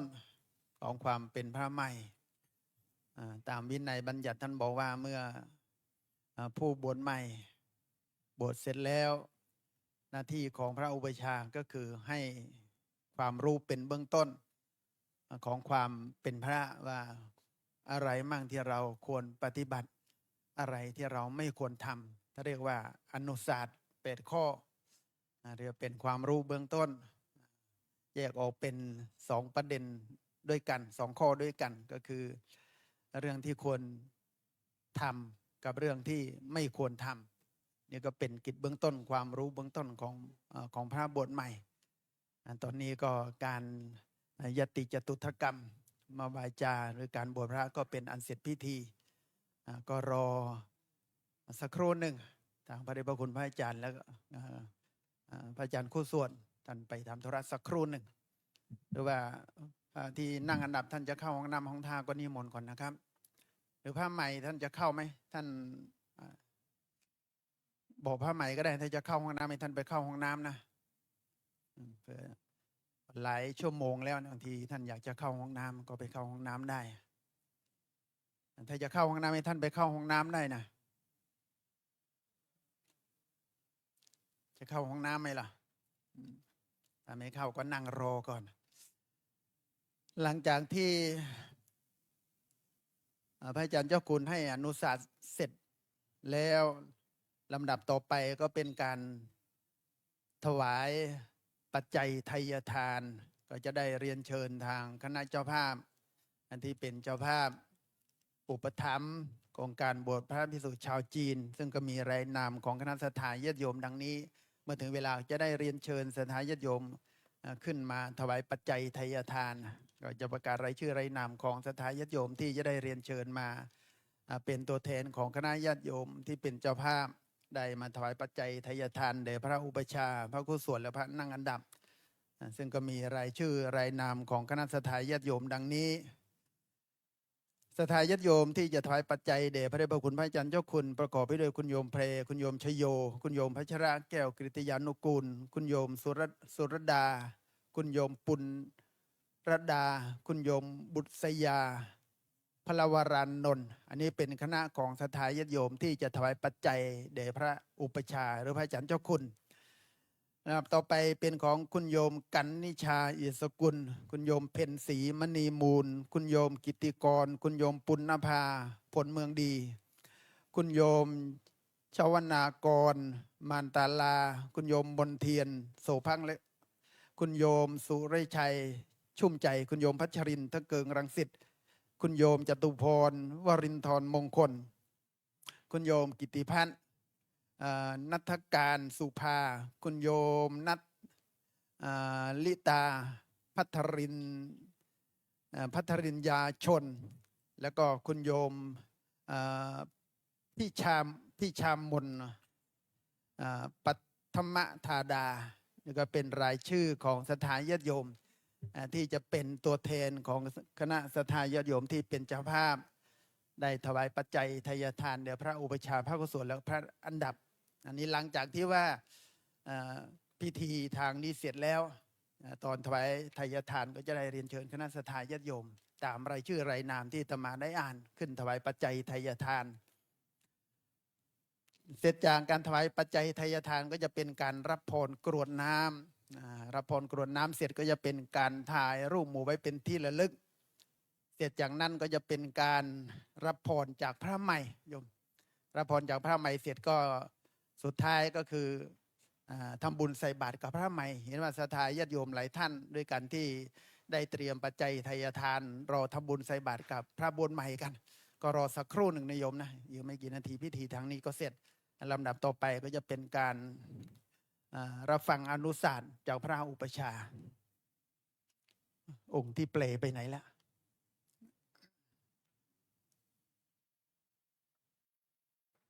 เอาท่านทำหน้าที่ตอนนี้พระอุปชฌาย์ท่านมาแล้ว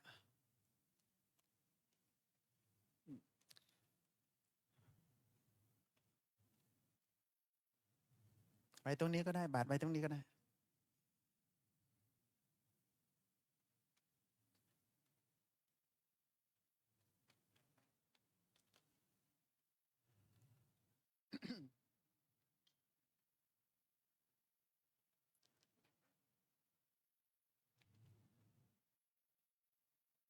เอาท่านที่ทำหน้าที่แปล นิมนต์ครับนิมนต์เป็นล่าม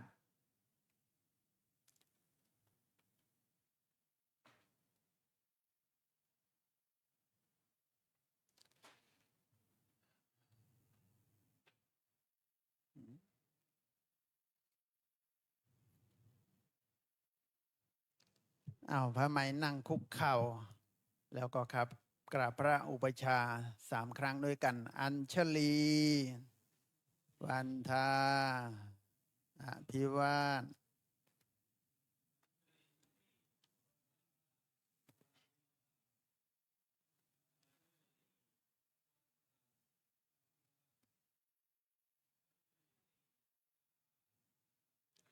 นั่งพับเพียบพนมมือตั้งใจในการรับฟังอนุสาสน์จากพระอุปชฌาย์ซึ่งเป็นข้อปฏิบัติของเราเบื้องต้นของความเป็นพระให้เราตั้งใจฟัง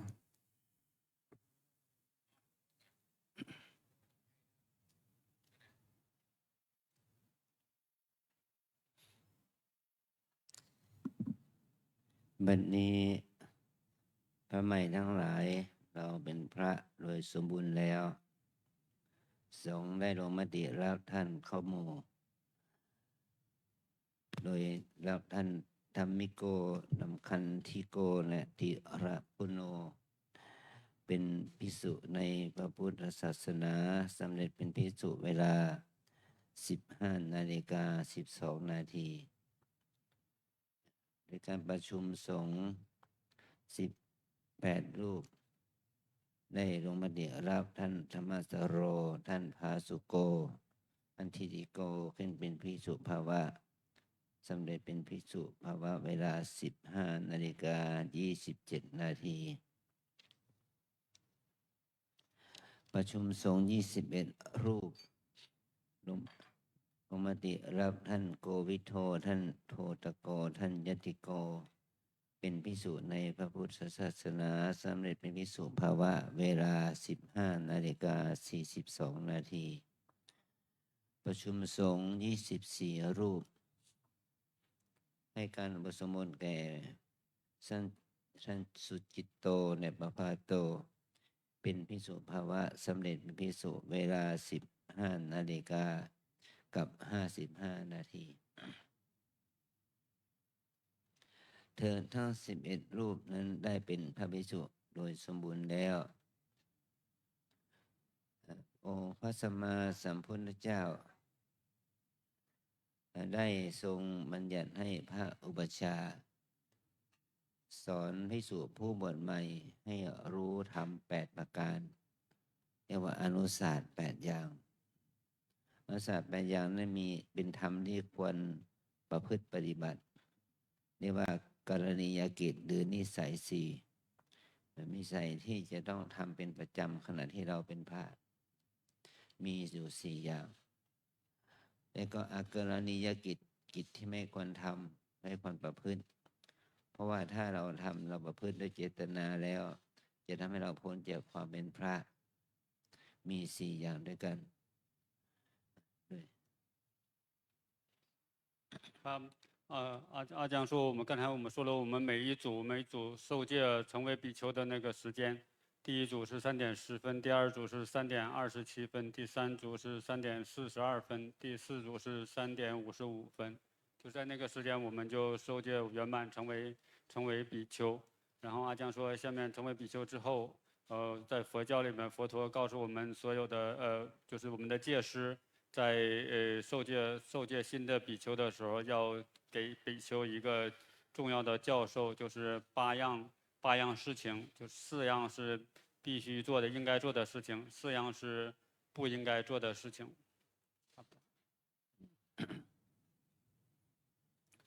สิ่งที่ควรทำของพระใหม่เมื่อเราพ้นจากความเป็นคฤหัสถ์มาเป็นพระภิกษุ นี่มีอยู่สี่อย่างคือหนึ่งภิกษุเมื่อบวชแล้วสิกขาและสาชีพ สิ่งที่เราได้จะศึกษาและข้อวัดปฏิบัติเพื่อดำรงชีวิตอยู่ได้ของเรา เราจะต้องอาศัยอาหารบิณฑบาตเลี้ยงชีพ เมื่อเราอยู่ข้างนอกเราก็มีอาชีพตัวเอง แต่ถ้าเรามาบวชเป็นพระแล้วเราก็อาหารการกินก็ต้องอาศัยศรัทธาญาติโยมด้วยการบิณฑบาตเลี้ยงชีพ นี่คือความชอบธรรมในการที่เราได้มาสละชีวิตเพื่อมาเป็นนักบวช แม้ว่าจะมีอาติเรกลาภกิจนิมนต์สังฆทานสังฆพัฒสังฆพัฒอะไรอย่างนี้ก็มีอยู่ แต่ว่าไม่ต้องถือเป็นสำคัญ สิ่งที่สำคัญคืออาหารบิณฑบาตเป็นอาหารที่เราจะต้องเลี้ยงชีพในขณะที่เราบวชเป็นพระ 阿强说，四样我们应该做的事情，第一样是我们就要成为比丘之后，要以乞食为生。我们在外面在外面工作生活的时候，我们都有各自的职业，但是成为比丘之后，我们就以我们的那个斋主供养我们的斋饭为生，我们就不再自己去谋生去做饭。就是每天以起到的食物吃这个食物，主要是以这个为生，这是第一条我们应该做的，就是每天都要去乞食，食用乞食得来的食物。อันที่สองภิกษุเมื่อบวชเป็นพระแล้วเนี่ยพึงทำหน้าที่บริหารร่างกายของเราด้วยการนุ่งห่มผ้าเขาเรียกว่าในสมัยก่อนสมัยพุทธกาลเราเรียกว่านุ่งห่มผ้าบางสกุล ผ้าบางสกุลหมายถึงว่าผ้าที่คุกฝุ่น ผ้าที่เขาทิ้งแล้ว แม้แต่ผ้าที่ใช้ไปได้แล้วในน่ะมีหลายประเภท แต่ผ้าเราไม่ถือสากับผ้าเหล่านั้นแล้วก็เอามาซักมาเย็บมาย้อมมาเป็นเครื่องนุ่งห่มเป็นผ้าสังฆติสบงจีวรให้เป็นเครื่องนุ่งห่มตามเดิมได้ แต่ปัจจุบันนี้เรามีผ้าเนื้อดี เป็นผ้าฝ้ายผ้าป่านผ้าไหมผ้ากลสัตว์ผ้าลินินต่อถึงผ้าใยสังเคราะห์นี่เรานุ่งห่มนั้นเราตั้งแต่วันแรกกันเราก็นุ่งห่มผ้าเนื้อดีแล้ว เราไม่ได้นุ่งห่มผ้าขาดเปาขาดจากผ้าที่เขาทิ้งแล้ว เราเป็นอย่างนั้นเราก็ต้องดูแลเอาใจใส่ซักให้สะอาดในขณะที่เรานุ่งห่มนะนี่คือข้อสิ่งที่เราจะต้องพึงดูแลในเครื่องนุ่งห่มของเรานะ第二条我们应该做的事情，我们叫做粪扫衣，就是在佛陀的时代，都是比丘都是以别人那种丢弃的那种布，然后捡来自己，然后缝制染色作为袈裟，有三块布作为我们的袈裟，这是我们要做的第二条粪扫衣。然后现在这个时代呢，就我们现在那个布料也不缺乏，所以我们就有各种材质的棉的什么的各种材质的这种袈裟。但是我们还是穿这三件袈裟，还就这一条叫做粪扫衣，就是我们只是现在材料跟那个佛陀时代不一样，我们现在呢我们穿的这个袈裟质量就比较好一些，这是第二条。อันที่สามภิกษุเมื่อบวชเป็นพระแล้วเราทิ้งบ้านทิ้งเรือนเข้ามาบวชเป็นพระเราสถานที่พักอาศัยของเราก็แค่โคนต้นไม้ลูกขมูลใต้ต้นไม้เท่าที่จะมีนะรวมแต่ถ้าเราอยู่ต้นไม้ไม่ได้ก็อยู่ตามถ้ำเงื่อนหินมาเป็นที่อยู่อาศัยสิ่งที่ศรัทธาญาติโยมทำถวายเป็นกุฏิเป็นปราสาทเป็นศาลาเป็นเรือนชั้นก็ถือว่าเป็นสิ่งที่เป็นอติเรกลาภอยู่มีก็อยู่ไม่มีก็ไม่เป็นไรแต่ปัจจุบันนี้เรามีกุฏิมีศาลามีวิหารมีอุโบสถมีหอฉันเป็นที่พึ่งอาศัยเรา จะต้องเอื้อเฟื้อใช้สถานที่คือกุฏิศาลาที่พักนั้นด้วยความเอาใจใส่ทำความสะอาดให้ดีอย่างนี้ก็จะเป็นประโยชน์ของการได้ใช้สอยเสนาสนะที่พักที่อาศัยนะ 第三条，我们应该做的事情就叫做树下坐。就在佛陀的时代，很多比丘是每天是在树下，在树林里面去休息，晚上睡觉的时候，在树底下或者树林里面。然后阿江说，现在我们都有我们的那个谷底，我们每个人都有那个房间，但是我们要是用心爱护自己的住处、自己的房间，把它作为我们修行的住所，精心的爱护。 อันที่สี่ภิกษุเมื่อบวชแล้วเราเมื่อเราป่วยไข้ไม่สบายอาพาธเราต้องใช้ยาเรียกว่าสินยาที่เราใช้เราเรียกว่าฉันยาดองด้วยน้ำมูดเน่าฉันยานี่คือเอาสิ่งที่เป็นมะขามป้อมเป็นสมออะไรอย่างเนี้ยเอามาดองด้วยน้ำมูดคือน้ำที่เราน้ำปัสสาวะนั่นแหละเราใช้ยานี้มารักษาโรคภัยแค่เจ็บแต่ถ้าเรามีบุญหน่อยแล้วก็อาศัยสิ่งที่มีค่าเป็นเภสัชมีพวกเนยใสเนยข้นน้ำมันน้ำผึ้งน้ำอ้อยเอามาขบฉันเพื่อให้ร่างกายมีสุขภาพดีขึ้นแต่ปัจจุบันนี้เราต้องอาศัยยาแผนปัจจุบันยาเคมีพันยาที่รักษาโดยอาศัย ยาที่อยู่ในยุคปัจจุบันนะเป็นที่รักษาหรือแม้จะใช้ยาสมุนไพรยาแผนโบราณอะไรก็ได้ถ้าเรา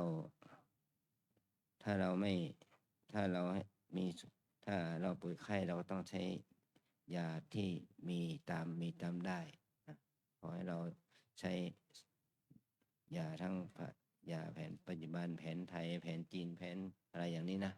เราก็ต้องรักษาตามเหตุ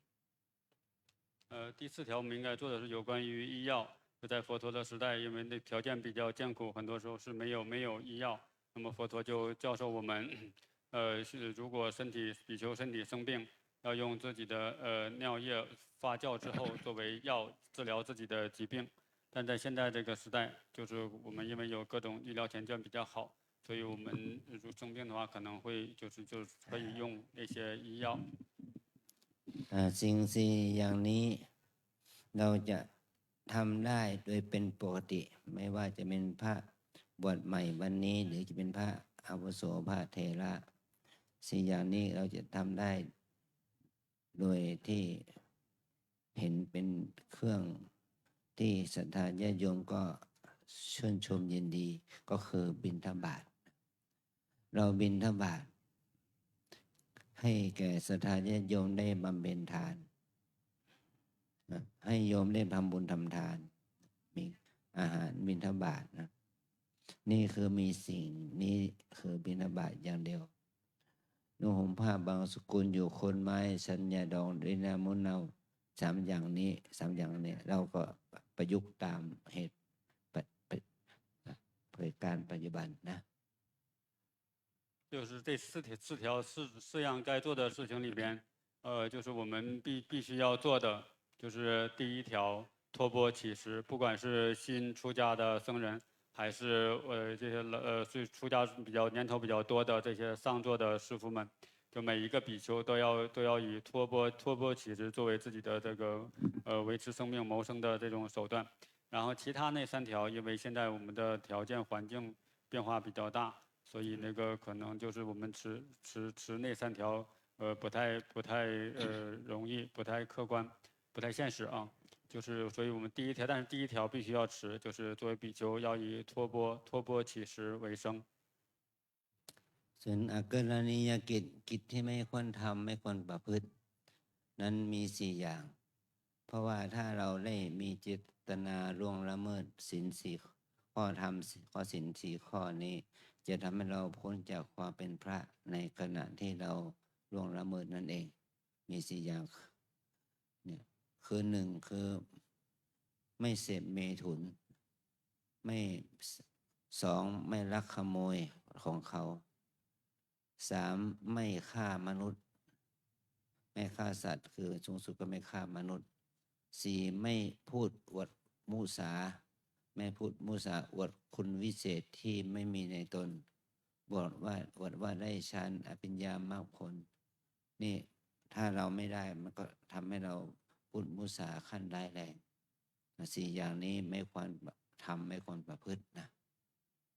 然后是四样不能做的事情，这四样做了就没失去了做比丘的资格。第一样事情是不能有性行为，第二件是不能偷盗，第三件是不能杀人，第四件是不能说大妄语，就是说在修行上你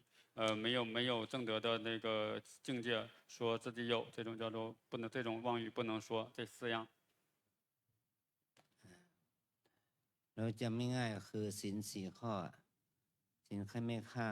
ไม่ฆ่า ไม่ขโมย ไม่ประพฤติผิดในกามไม่พูดมุสาสี่ข้อ就是四条：杀、盗、淫、妄，就是不杀人，不偷东西，不偷盗，没有性行为，然后不说大妄语。ส่วนวินัยศีลของเรามีที่ละเอียดต่อไปให้เราจะได้ศึกษา หลังจากที่เราเสร็จพิธีนี้ต่อไปนะ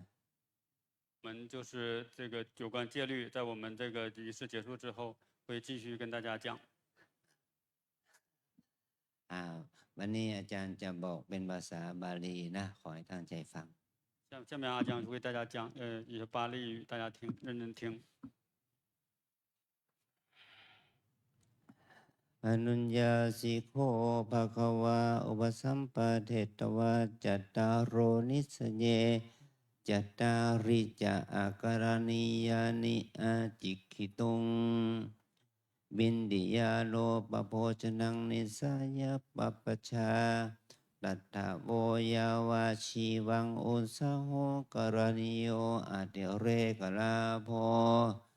สังฆปตังอุเทสะปตังนิมันตนังสนากปตังปักขิกังอุโปสติกังปฏิกังปังสกุลาจีวรังนิสายะปัปปชาตัตถะโวญาวาชีวังอุสาโหกรณิโยอาเดเรกลาโภ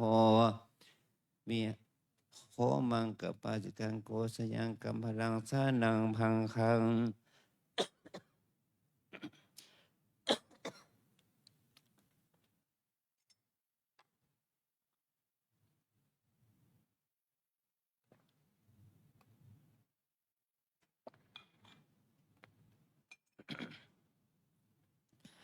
โลกขมูลาเทนาสนังนิสายะปัปปชาตัตถะโมยาวาชีวังอุสาโหกรณิโยอดิเรกลาโภวิหารโรทะโยโคปัสสะโทหามยังคุหาปุติมุตตะเพสัชชังนิสายะปัปปชาตัตถะโมยาวาชีวังอุสาโหกรณิโยอดิเรกลาโภสัพปินวนิตังเตลังมัทุภานิตัง อุปสัมปันเนนะภิกขุนาเมตุโนธัมโมนะปฏิเสวิตโพธัมมโสติรชานะตายาปิโยภิกขุเมตุนังธัมมังปฏิเสวติอัสสมโนโหติอัสสกยาปุตติโยสยถาปีนามาปุริโสสิสัชชิโนอโพธินาสริระพันธเนนะชีวิตุงเอวะเมวะภิกขุเมตุนังธัมมังปฏิเสวิตวาอัสสมโนโหติอัสสกยาปุตติโยธังโมยาวะชีวังอัครณียังอุปสัมปันเนนะภิกขุนาอาทินังทยาสังฆตังนะทัตถะพังธรรมโสตินะสราคังอุปทายะโยภิกขุปาทังวาปาทาลาหังวาอาติเรกปาทังวาอาทินังทยาสังฆตังอธิยติอัสสมโนโหติอัสสกยาปุตติโย สยถาปีนามาปันดุปราโสปันนาปะมะโรหะปุวนิยตายะเอวะเมวะภิกขุปาทังวาปาทาราหังวาอัตเลกปาทังวาอทินังทยาสังฆตังอธิยิตวาอาสมโนโหติสักยะพุทธิโยตังโมยวะชีวังอัครณียัง อุปสัมปันเนนะภิกขุนาสันติจาปาโนชีวิตานะโบโรเปตะโพนธรรมโสกุลกิปินิกังอุปาหายะโยภิกขุสันจะมนุสสะบิหังชีวิตาโบโรเปติอันธรรมโสขปะปะนังอุปาหายะอัสมโนโหติอสัคยาปุตติโยสยถาบินามะปุรุสิราทวิทาพินนาอปริสันติกาโหติเอวะเมวะเวขุสัญจะมนุสสะวิหังชีวดาโวโรเปตวาอาสมโนโหติอสยาปุตติโยตังโมยวะชีวังอัครณียังอุมสัมปันเนนะภิกขุนาอุตติมนุษธรรมโมนะอุรปิตโพนธรรมโสสุญญาคาเรยพิรมามิติโยภิกขุปาปิโชอิชาปะโตสันตังอภูตังอุตริมนุสสมังอุรปติชานังวาวิโมขังวาสมาธิงวาสมาปติงวามัคขังวาพลังวาอสัมโนโหติอสกยาปุตติโยสยถาปีนามะตาโนมัดกาชินโนอภพุญญาเอวะเมวะภิกขุปาปิโชอิชาปะโตอาชันตังภูตังอุตริมนุสสมังอุรปิตวาอสัมโนโหติอสกยาปุตติโยตังโมยวะชีวังอัครณียันติ อเนกปริยาเยนะโคปนาเตนะภควตาชนะตาปัสสตาระหะตาสัมมาสัมพุทเทนะสีดังสมรังคาตังสมติสมรังคาโตปัญญาสมรังคาตายาวะเทวตัสสะมัตติมนัสสะปิปัสสะวิริยะสะวิริยะสมุทธัสสะจัตปะโทปะเชตัสสะตัณหะคัจฉสะวิราคะสะนิโรธสะนิพพานัสสะสัจจิกิริยายะตัทธาสิตาปะทาวิโตสมาธิมหาพโลโหติมหานิสังโสสมาธิภาวิตาวิตาปัญญามหาพราโหติมหานิสังสาปัญญาภาวิภาวิจิตังสมะเทวะอาสเวหิวิมุตติสยทิทังกัมมาสวาภวาสวาวิชาสวาตัสมาติหาโมยมัสมิงตถาคตปเวทิเตธรรมวิทเยสักจังอธิศิลสิกขาสิกิตภาอธิจิตตสิกขาสิกิตภาอธิปัญญาสิกขาสิกิตภาตัทธะอัปมาเทนะสัมปาเทตัพพัง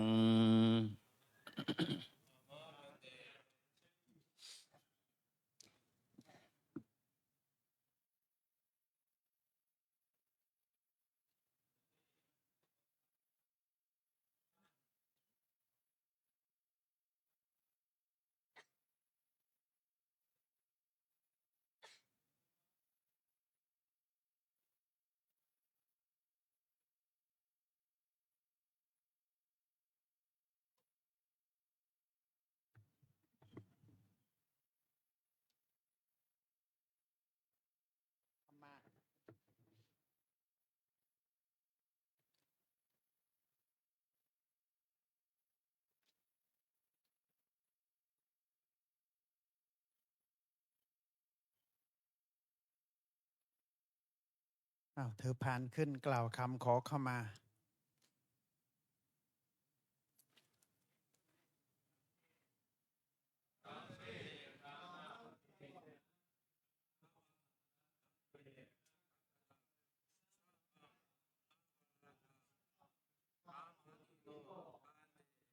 สังโฆขมันตุตุมเฮหิปิขมิตพัง พันเต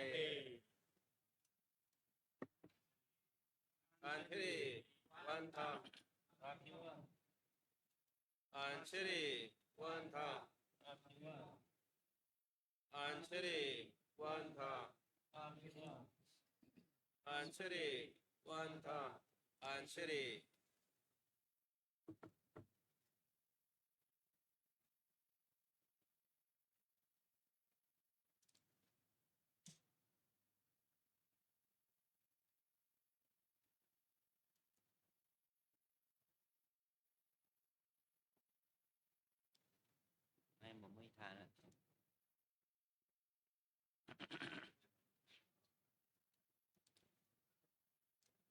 ที่ 12 ทับถึง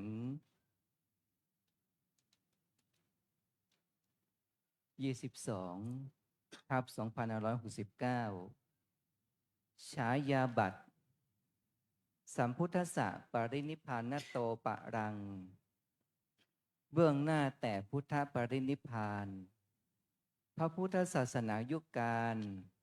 ล่วงแล้วได้ 2,569 พรรษา ปัจจุบันสมัยวันอาทิตย์ที่ 3 เดือนมีนาคม ตรงกับเดือน 3 ขึ้น 15 ค่ำเดือน 4 ปีมะเสง ประชุมสงฆ์15 รูป ณ พัทสีมาวัดเริ่มเปิงตะโพธาราม อำเภอเมืองจังหวัดเชียงใหม่ โดยมีท่านเจ้าคุณพระภาวนาธรรมาภิรัตน์วิปัสสนาจารย์ วัดร่ำเปิงตะโพธาราม พระอุปชฌาย์ พระครูวินัยธรอินจันทร์กันโตภาโส วัดร่ำเปิงตะโพธาราม พระกรรมวาจาจารย์ พระสมุอำนวยศีลศีลสังวโร วัดร่ำเปิงตะโพธาราม พระอนุสาวนาจารย์ ได้บรรพชาอุปสมบทแด่สมณเณรยูฟูโบ อายุ 53 ปี ได้ฉายาว่าธรรมิโก สมณเณรเจ้าชีจง อายุ 53 ปี ได้ฉายาว่าขันธิโก สมณเณรเนี่ยหงเปง อายุ 50 ปี ได้ฉายาว่าธิระพุนโน สำเร็จเป็นพระภิกษุในเวลา 15:12 นาที ประชุมสงฆ์18 รูป ได้บรรพชาอุปสมบทแด่สมณเณรจางเฉาหยาง อายุ 44 ปี ได้ฉายาว่าธรรมสโร สมณเณรหลีไปเฮา อายุ 41 ปี ได้ฉายาว่าผาสุโก สมณเณรหลิวคุณ อายุ 40 ปี ได้ฉายาว่าทิติโก สำเร็จเป็นพระภิกษุในเวลา 15:27 นาที ประชุมสงฆ์21 รูป ได้บรรพชาอุปสมบทแด่สมณเณรเจียวลีเฉิง อายุ 38 ปี ได้ฉายาว่าโกวิทโธ สมณเณรหลิวหยี อายุ 36 ปี ได้ฉายาว่าโทตะโก และสมณเณรฉี่เชียงหยู อายุ 31 ปี ได้ฉายาว่ายะติโก สำเร็จเป็นพระภิกษุในเวลา 15:42 นาที บรรพชาอุปสมบทแด่สมณเณรเหวินเซียวหยู อายุ 31 ปี ได้ฉายาว่าสุจิตโต และสมณเณรพิพัฒนพงศ์อุบทอง อายุ 21 ปี ได้ฉายาว่าปภาโต สำเร็จความเป็นภิกษุในเวลา 15:55 นาที ขอจงเจริญด้วยศีลสุตตาธิคุณ และทีฆายุสุขสิริสวัสดิ์งอกงามไพบูรณ์ในพระบวรพุทธศาสนา ทุกทิวาราตรีการเทิน ลงนามพระภาวนาธรรมาภิรัตน์พระอุปชฌายะ เตอาทาลาทาสุกิตาวิรุณหาพุทธัสสะ สาสเนโรคาสุขิตา สหัสสะเพหิยาติภิเตหาทลัต ทา สุขิตาวิโรณหาพุทธ สา สเนโรคาสุขิตาโหทัสสหัสสะเพ นิยาติภิ